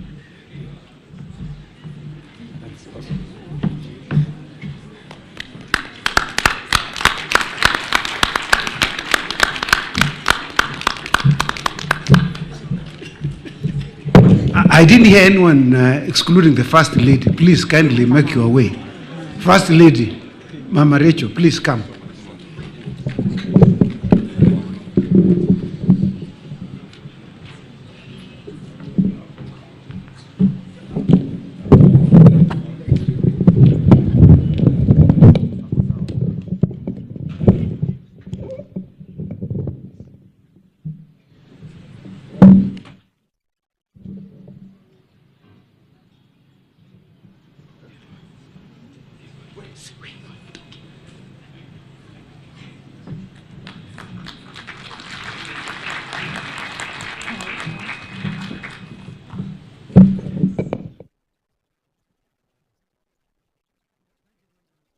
And Your Excellency, for accepting to come for the photo with the Ugandans, so that next time we are also not denied when we go for their national prayer breakfast.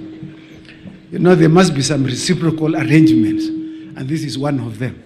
Your Excellency, without wasting too much time, I'd like to request the Honorable Speaker to kindly come on stage so that he can take over from there. The Honorable Wright, you know, he's my senior, so I'm always very careful. You know, Your Excellency, I went to his office one time when I was a young man, looking for pupillage, you know, when you have just finished university. And when I walked to his office, he told me, I'm so sorry. You were just late by 5 minutes. I would have taken you, I just took your colleague. So I hope I'm not late by 5 minutes in inviting you to come. Please kindly come.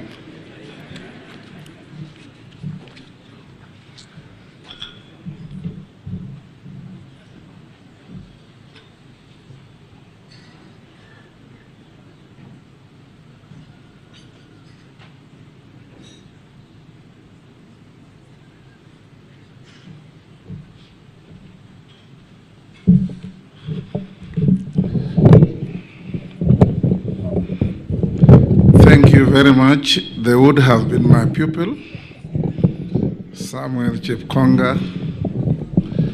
Your Excellency, we are getting to the near end of this very important event.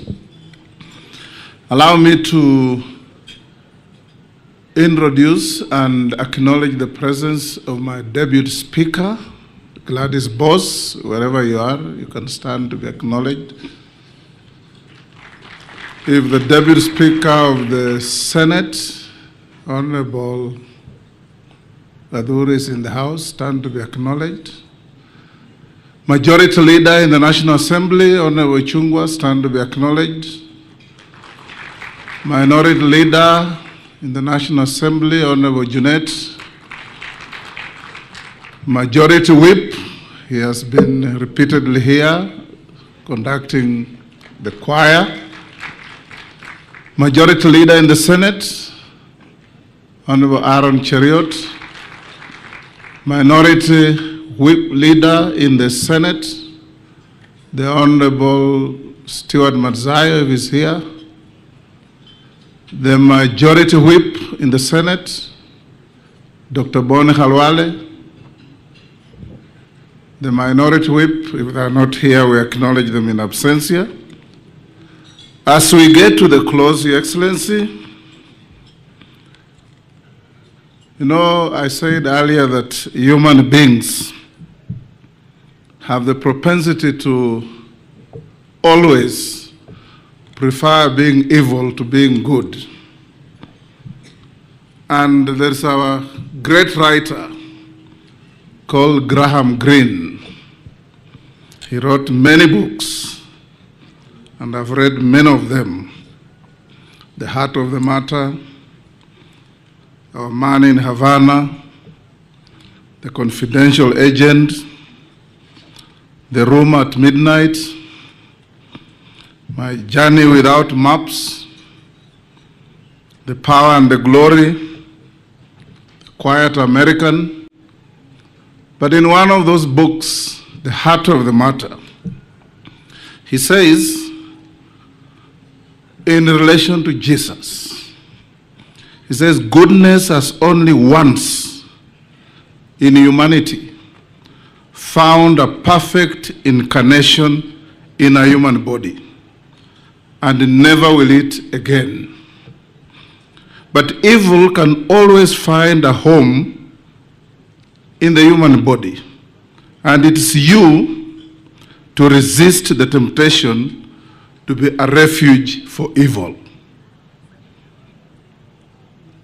I want to encourage us as Kenyans not to be the refuge for evil, to love one another, to appreciate one another, to lift those who are below us to where we are, and to pull those behind us to walk with us, and to resist the temptation to constantly look at the negative instead of the positive in each other, so that we can build a happy country.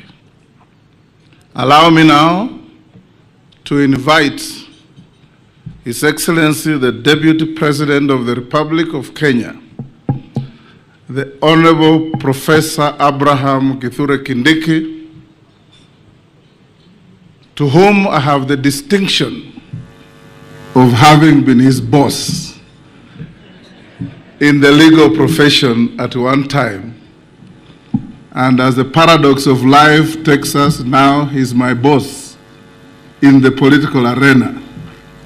I invite him to come and say a few words, not amounting to a speech, and invite His Excellency to give us the keynote speech of the day. Thank you.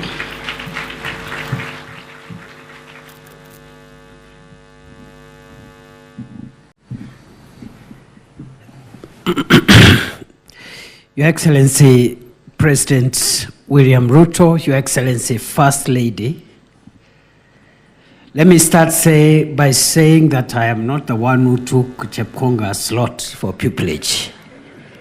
Other than that, what Speaker Wetangula said is correct.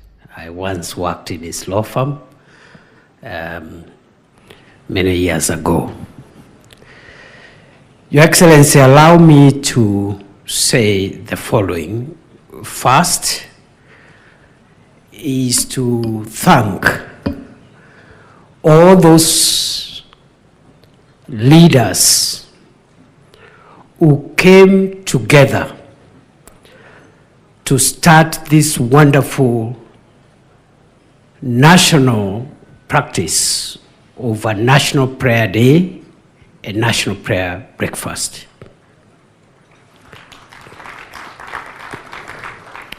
I grew up in a family of a Methodist cleric,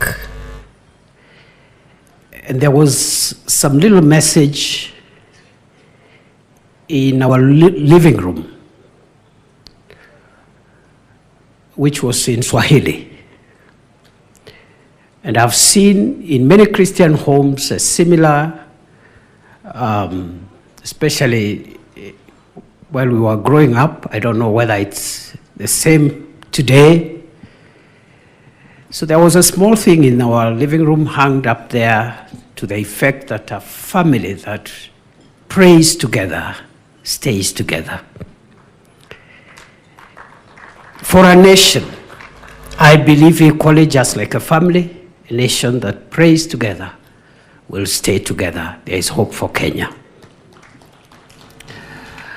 Number two, Your Excellency, I also want to say that this event helps us to reflect on our common destiny and take stock. And I believe it's the practice in many other countries that have a similar tradition. It's good to take stock of our journey as a nation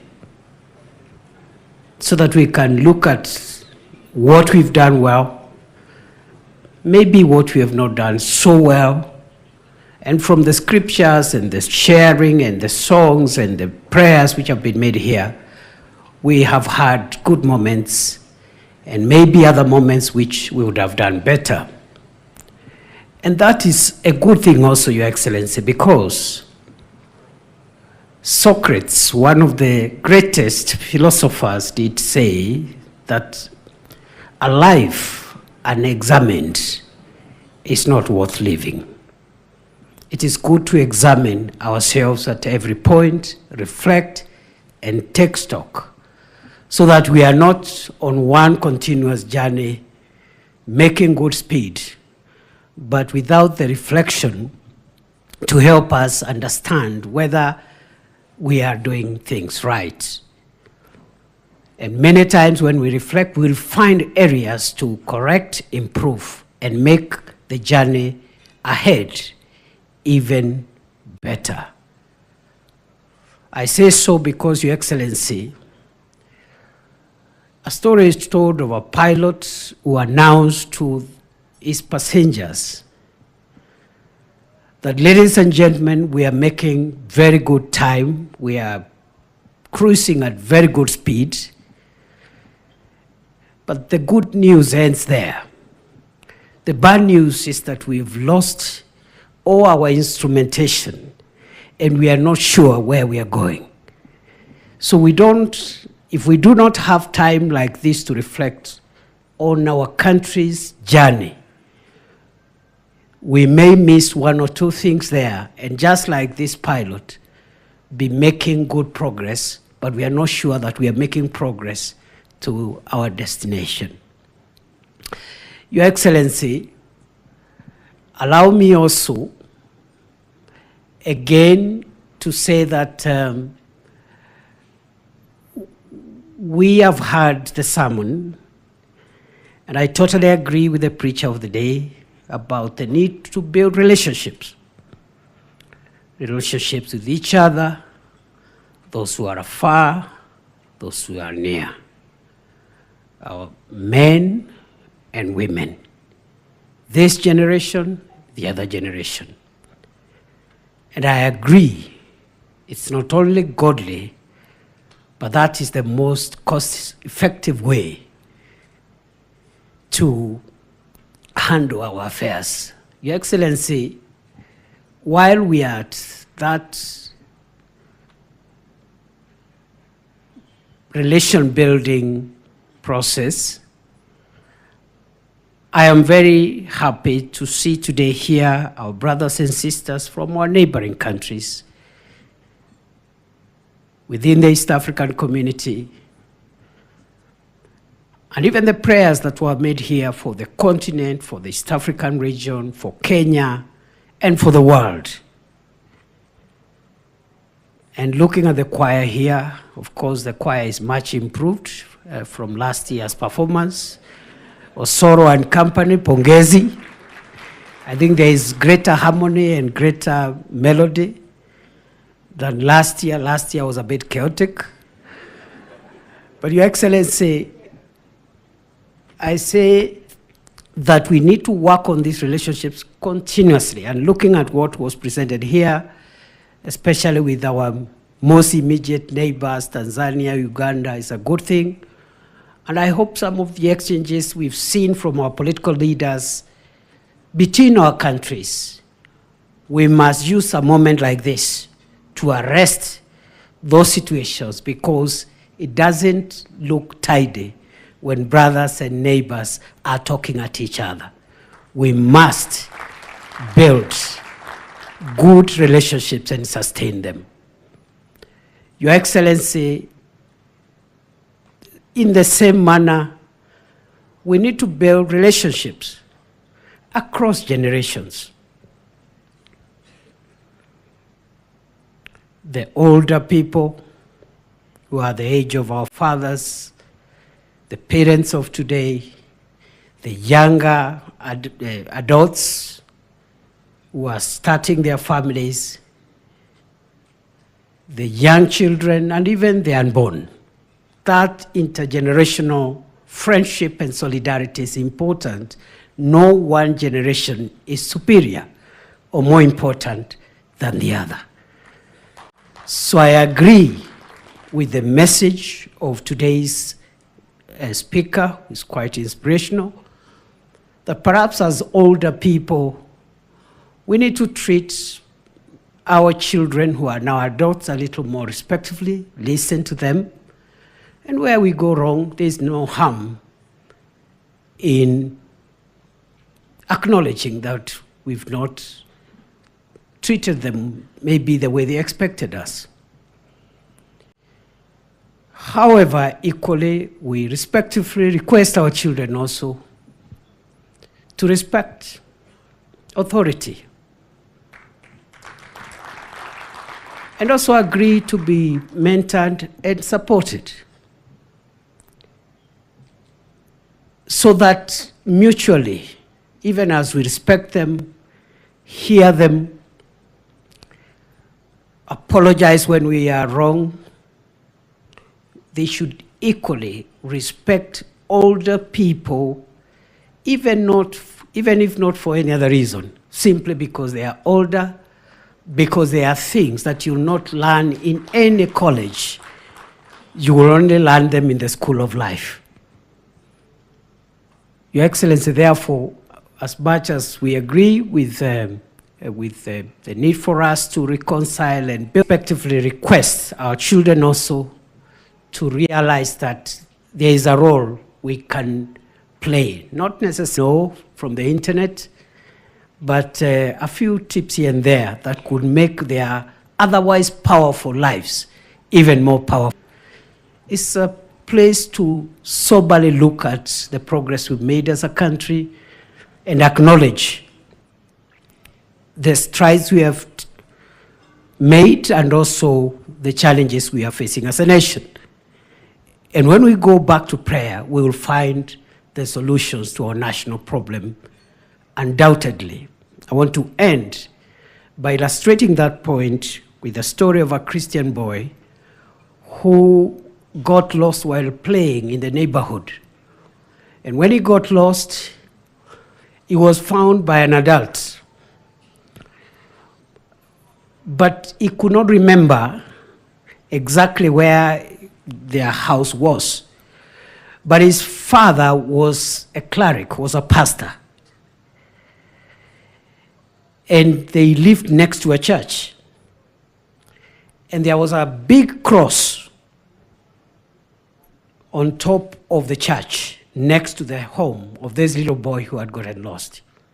And so when the adult asked this boy, "How do I help you, son? How do I get you back home?" The little boy could not remember the name of the street, could not remember the corner next to their home, but he remembered that their home is next to a church and there's a cross on the church. And so he said, "If you take me near the cross, I will find my way home." Likewise, this breakfast, as much as we return here every year, it will bring us back to our destiny and redirect our nation to where it is supposed to end. I want to thank all of us. I was warned not to make a speech. I have ended up making one, but it is too late now for the speaker to take any sanctions against me. Because at this moment, I want to ask us to be upstanding as we invite His Excellency President William Ruto to come and address us.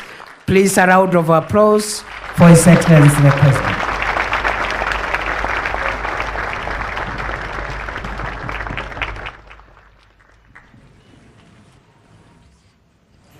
Thank you very much, Mr. Deputy President. Excellencies, honorable members, ladies and gentlemen, good morning and take your seats.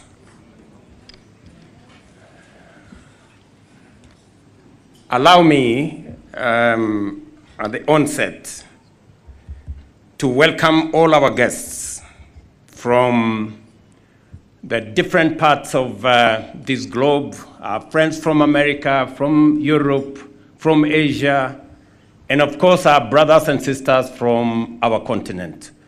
Welcome to Kenya. In the words of Ricky Bolton, welcome home. This is an important occasion for us to come together as a nation to reflect on what God has done for us. And as we gather here this morning, and we have done this every year since the National Prayer Breakfast was launched in 2003, to pray for our nation, forge unity, and build bridges across political, religious, and community divides. Our presence today affirms the National Prayer Breakfast's pivotal role as one of Kenya's most unifying platforms for national reflection grounded in the bipartisan and interfaith commitment of our nation and led by our parliament. The scripture in Nehemiah 2:20 tells us, "The God of heaven will prosper us. Therefore we, his servants, will arise and build." It is on that basis that we have this year's theme. Let me repeat, the God of heaven will prosper us, and therefore we, his servants, will arise and build. This verse captures the essence and core message of our gathering today. Arise and build is more than a theme. It is a sacred call to action, a renewal of our national covenant rooted in the words of our national anthem when we say, "Let one and all arise with hearts both strong and true." These words are not just a lyrical expression, but a pledge to rise in spirit, in purpose, and in unity. To rise and build is to return to the ideals that shaped our republic so that justice may be our shield and defender, and plenty may be found within our borders. The story of Nehemiah reminds us that every great national renewal begins with a desire to overcome adversity, guided by prayer, faith in God, and bold and decisive actions.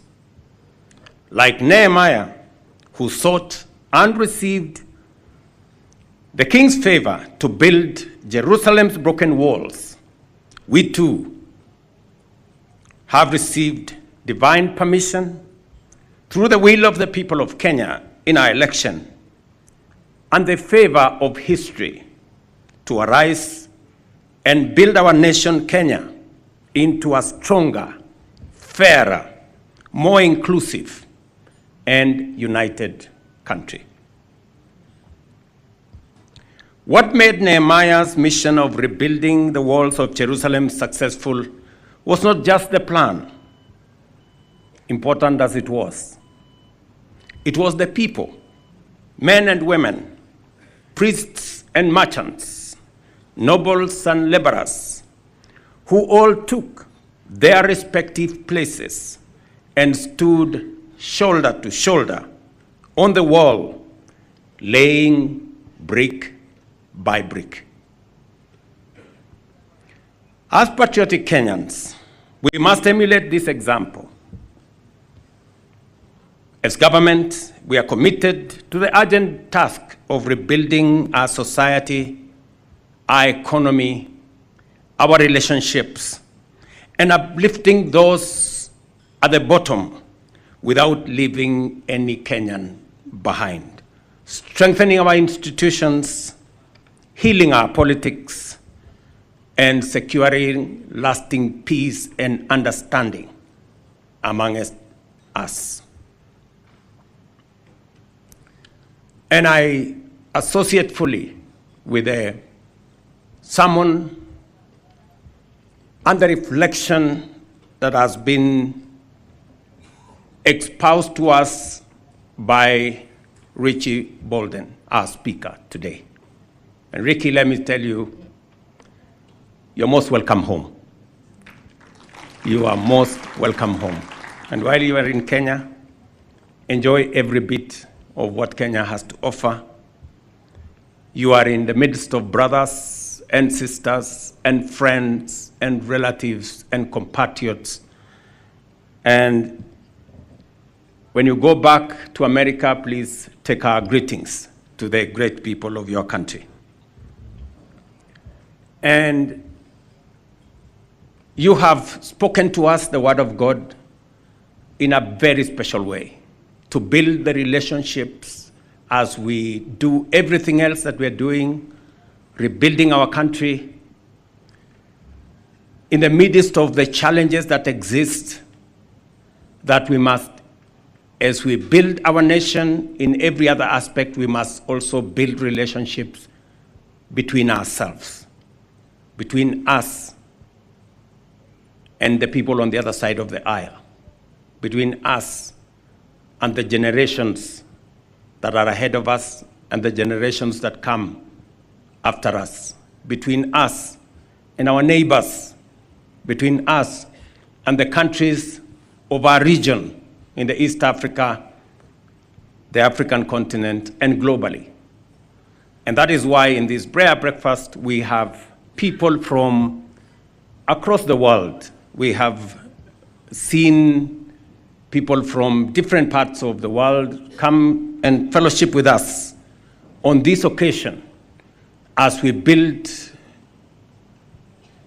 a globe that belongs to all of us in a shared world. And from where I sit, there are many things that we can say, but equally, we have many things to thank God for our nation. We have many things to thank God for our nation. I say this without fear of any contradiction. There are many people who had given up on the economy of Kenya. There are many, including very senior people globally, who told me to my face that what will happen when Kenya defaults on its foreign obligations. And I told them, I have great faith in my country. Kenya will not be among the nations that will default. I want to thank the people of this great nation, Kenyans, who wake up early, sleep late, work in our farms, work in our factories, work in offices. Many people who commit their talents, their energy, their expertise to get Kenya moving. Because of them, our economy today is different from what it was a few years ago. Inflation was at 9%, 9.6 to be exact, 3 years ago. Today, inflation in Kenya is at 4.1. It had actually gone down to 2.8. Our exchange rate was at 167. Today, for the last 10 months, our exchange rate has stabilized at 128, 129 shillings to a dollar. Today, our foreign exchange reserves are stable. Yesterday, I had an occasion to look at the numbers with Rosalyn, our principal secretary for diaspora. I don't know whether she's here. And speaking to diaspora and what they are doing in supporting our nation. In the last 2 years, people in diaspora have contributed resources to Kenya, going up from $4 billion. Last year, we reached $4.95 billion. In other words, our diaspora has contributed an extra close to $1 billion for the development of our nation. And so we can count as a blessing that God has healed our economy. I also want to thank God for what He has done to us, especially in our agricultural sector and food production sector.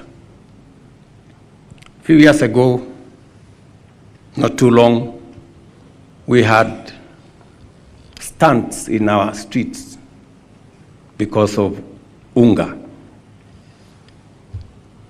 I must say, and I must thank God, that God has given us favorable weather. And we want to thank God for the rains in our nation. For the last 2.5 years, we've had favorable weather. Our agriculture is doing well. We have increase in our tea sector. We have a better paying coffee sector. We have reformed our sugar sector. It is doing well. And our tea and our milk dairy sector is equally improving. We thank God for the blessing of having food on our tables, for having our agricultural sector moving in the right direction. Let me also say this. Our children are a heritage given to us by God. And the best gift we can give to our children is to make sure that they have the best education. And it is the reason why I must thank members of parliament who have supported me in making sure that we have resources to make sure that we teach our children. Last year, we spent 650 billion Kenya shillings, almost $5 billion, to get our children. Hired more teachers, spend more money on our higher education, and our education sector is coming out of huge debts. I must say, we have reason to thank God for what God is doing in our country. Let me also say this, that doctors treat, but God heals. And for a very long time,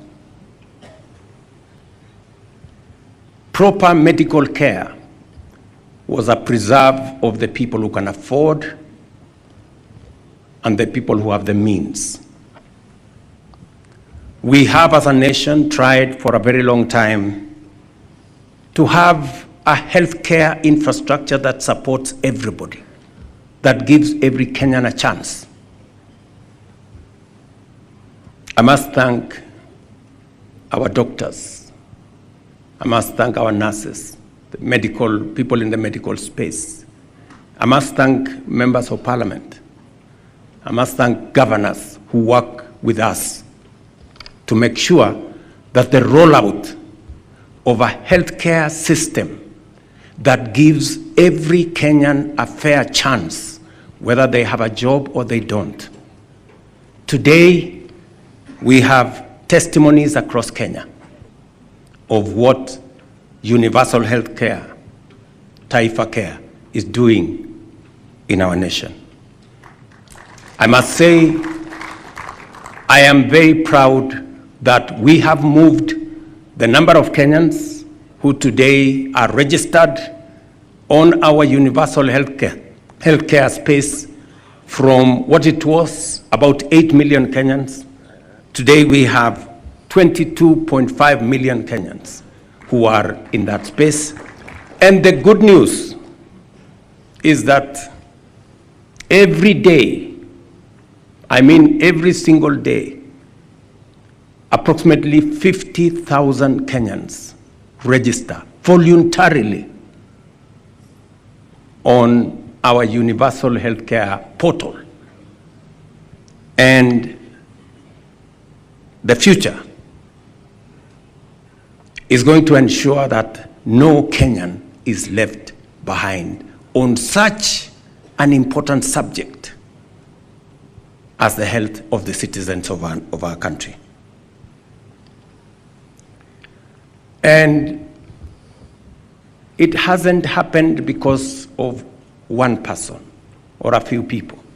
It has taken the collective effort of all of us as a country, as a nation, to get ourselves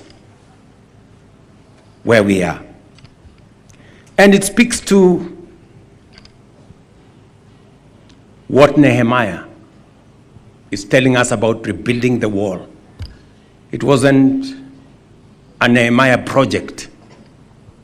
It was a project of every person. In fact, if you look at what the scriptures say, even as they rebuilt the wall, they were holding on one hand weapons to make sure that they are safe, and on the other hand, they are rebuilding the wall.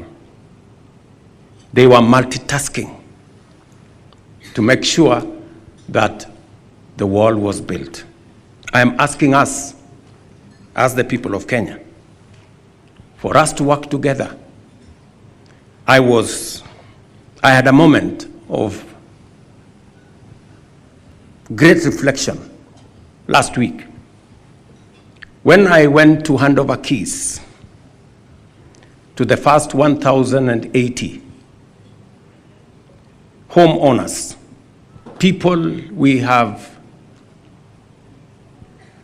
given a chance because of our housing program.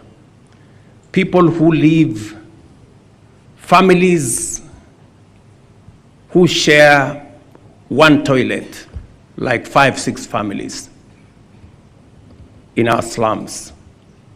People who otherwise had no hope of ever owning a home. Today, they live with dignity. And it doesn't stop at the 1,080. Tomorrow, I will be handing over more keys in Kisumu. On Friday, I will be handing more keys in Homa Bay. The week after, I will be handing over more keys in Machakos. And that process is on. We have 150,000 housing units under construction.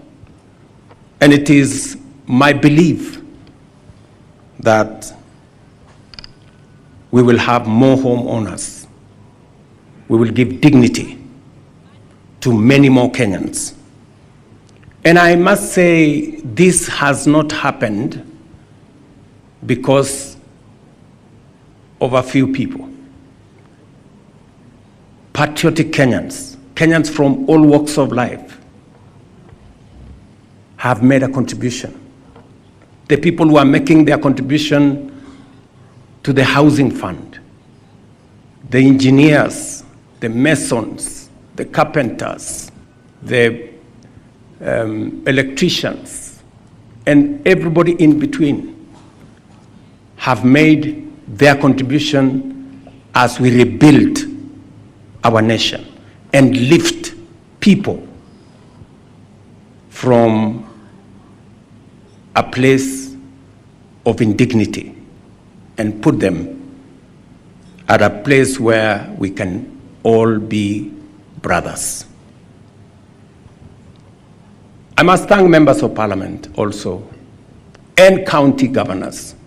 We've worked with them, identifying places where we can do markets, worked with the universities and colleges to identify places where we can do hostels, so that again we can give dignity to our business people and our children in our universities and colleges. We will continue to do this together,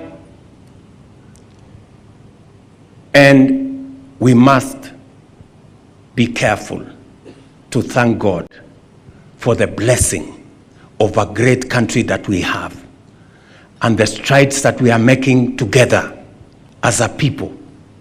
And even as we rebuild relationships amongst ourselves, with our sons and daughters, with our children, with neighbors, with our neighboring countries, and all round, we must be careful always to thank God for what God has done to us and for us as a nation.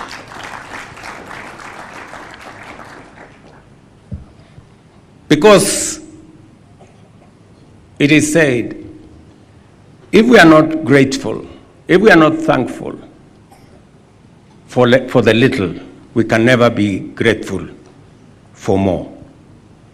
And therefore, I want to ask us as a nation, as a people, to work together, to do less of finding fault and to do more of building bridges that can make us even a greater nation. I stand here to tell you that I am confident about the future of Kenya. And I have no doubt in my mind that Kenya is truly a blessed nation. And the future of our country, no matter what happens, is going to be greater than our past. And so, ladies and gentlemen, friends, our neighbors from Tanzania, if we have wronged you in any way, forgive us. Our friends from Uganda, if there is anything that Kenyans have done that's not right, we want to apologize if there is anything. To our children, if there is any misstep, we apologize. To our neighbors, if there is any misstep that we have done, you know, we want to build the relationship that will make our country great and will take us forward. And to each and every one of us, you know, I know today God in his own way has made it possible for us to build the bridges between our political parties. We now have a broad-based government that brings us more people, more citizens, more into one ecosystem that we can plan together, we can work together for the greater good of our nation. And I want to remind you, great people of my country, the words of Psalms 133, verses 1, 2, and 3. And I want to paraphrase to say that the Word of God tells us how good and how pleasant it is for brethren to live together in unity. It is in God's perfect will and plan for us to live together in unity across political divides, across our communities, across our religious divides. We live together in unity because there is a reason. Verse 3 says, where there is unity, God commands a blessing. There is a dividend for unity. And that dividend is God's blessing. And so, friends, as I speak to the future of this great nation, I will paraphrase the words in Daniel 11:32 that say, for those who know their God, they will be strong and they will do great exploits. Because as a nation we know our God, the God we believe in, this nation is going to be strong and we are going to do great exploits. Thank you very much. God bless you. God bless our country. God bless our neighbors. And God bless our friends who have come to join us today. Asanteni sana.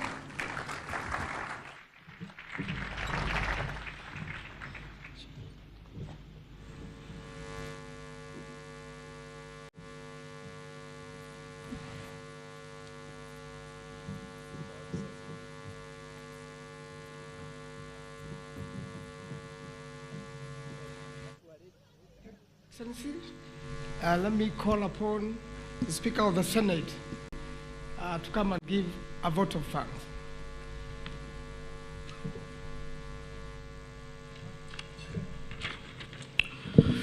Your Excellency, the President of the Republic of Kenya, Her Excellency,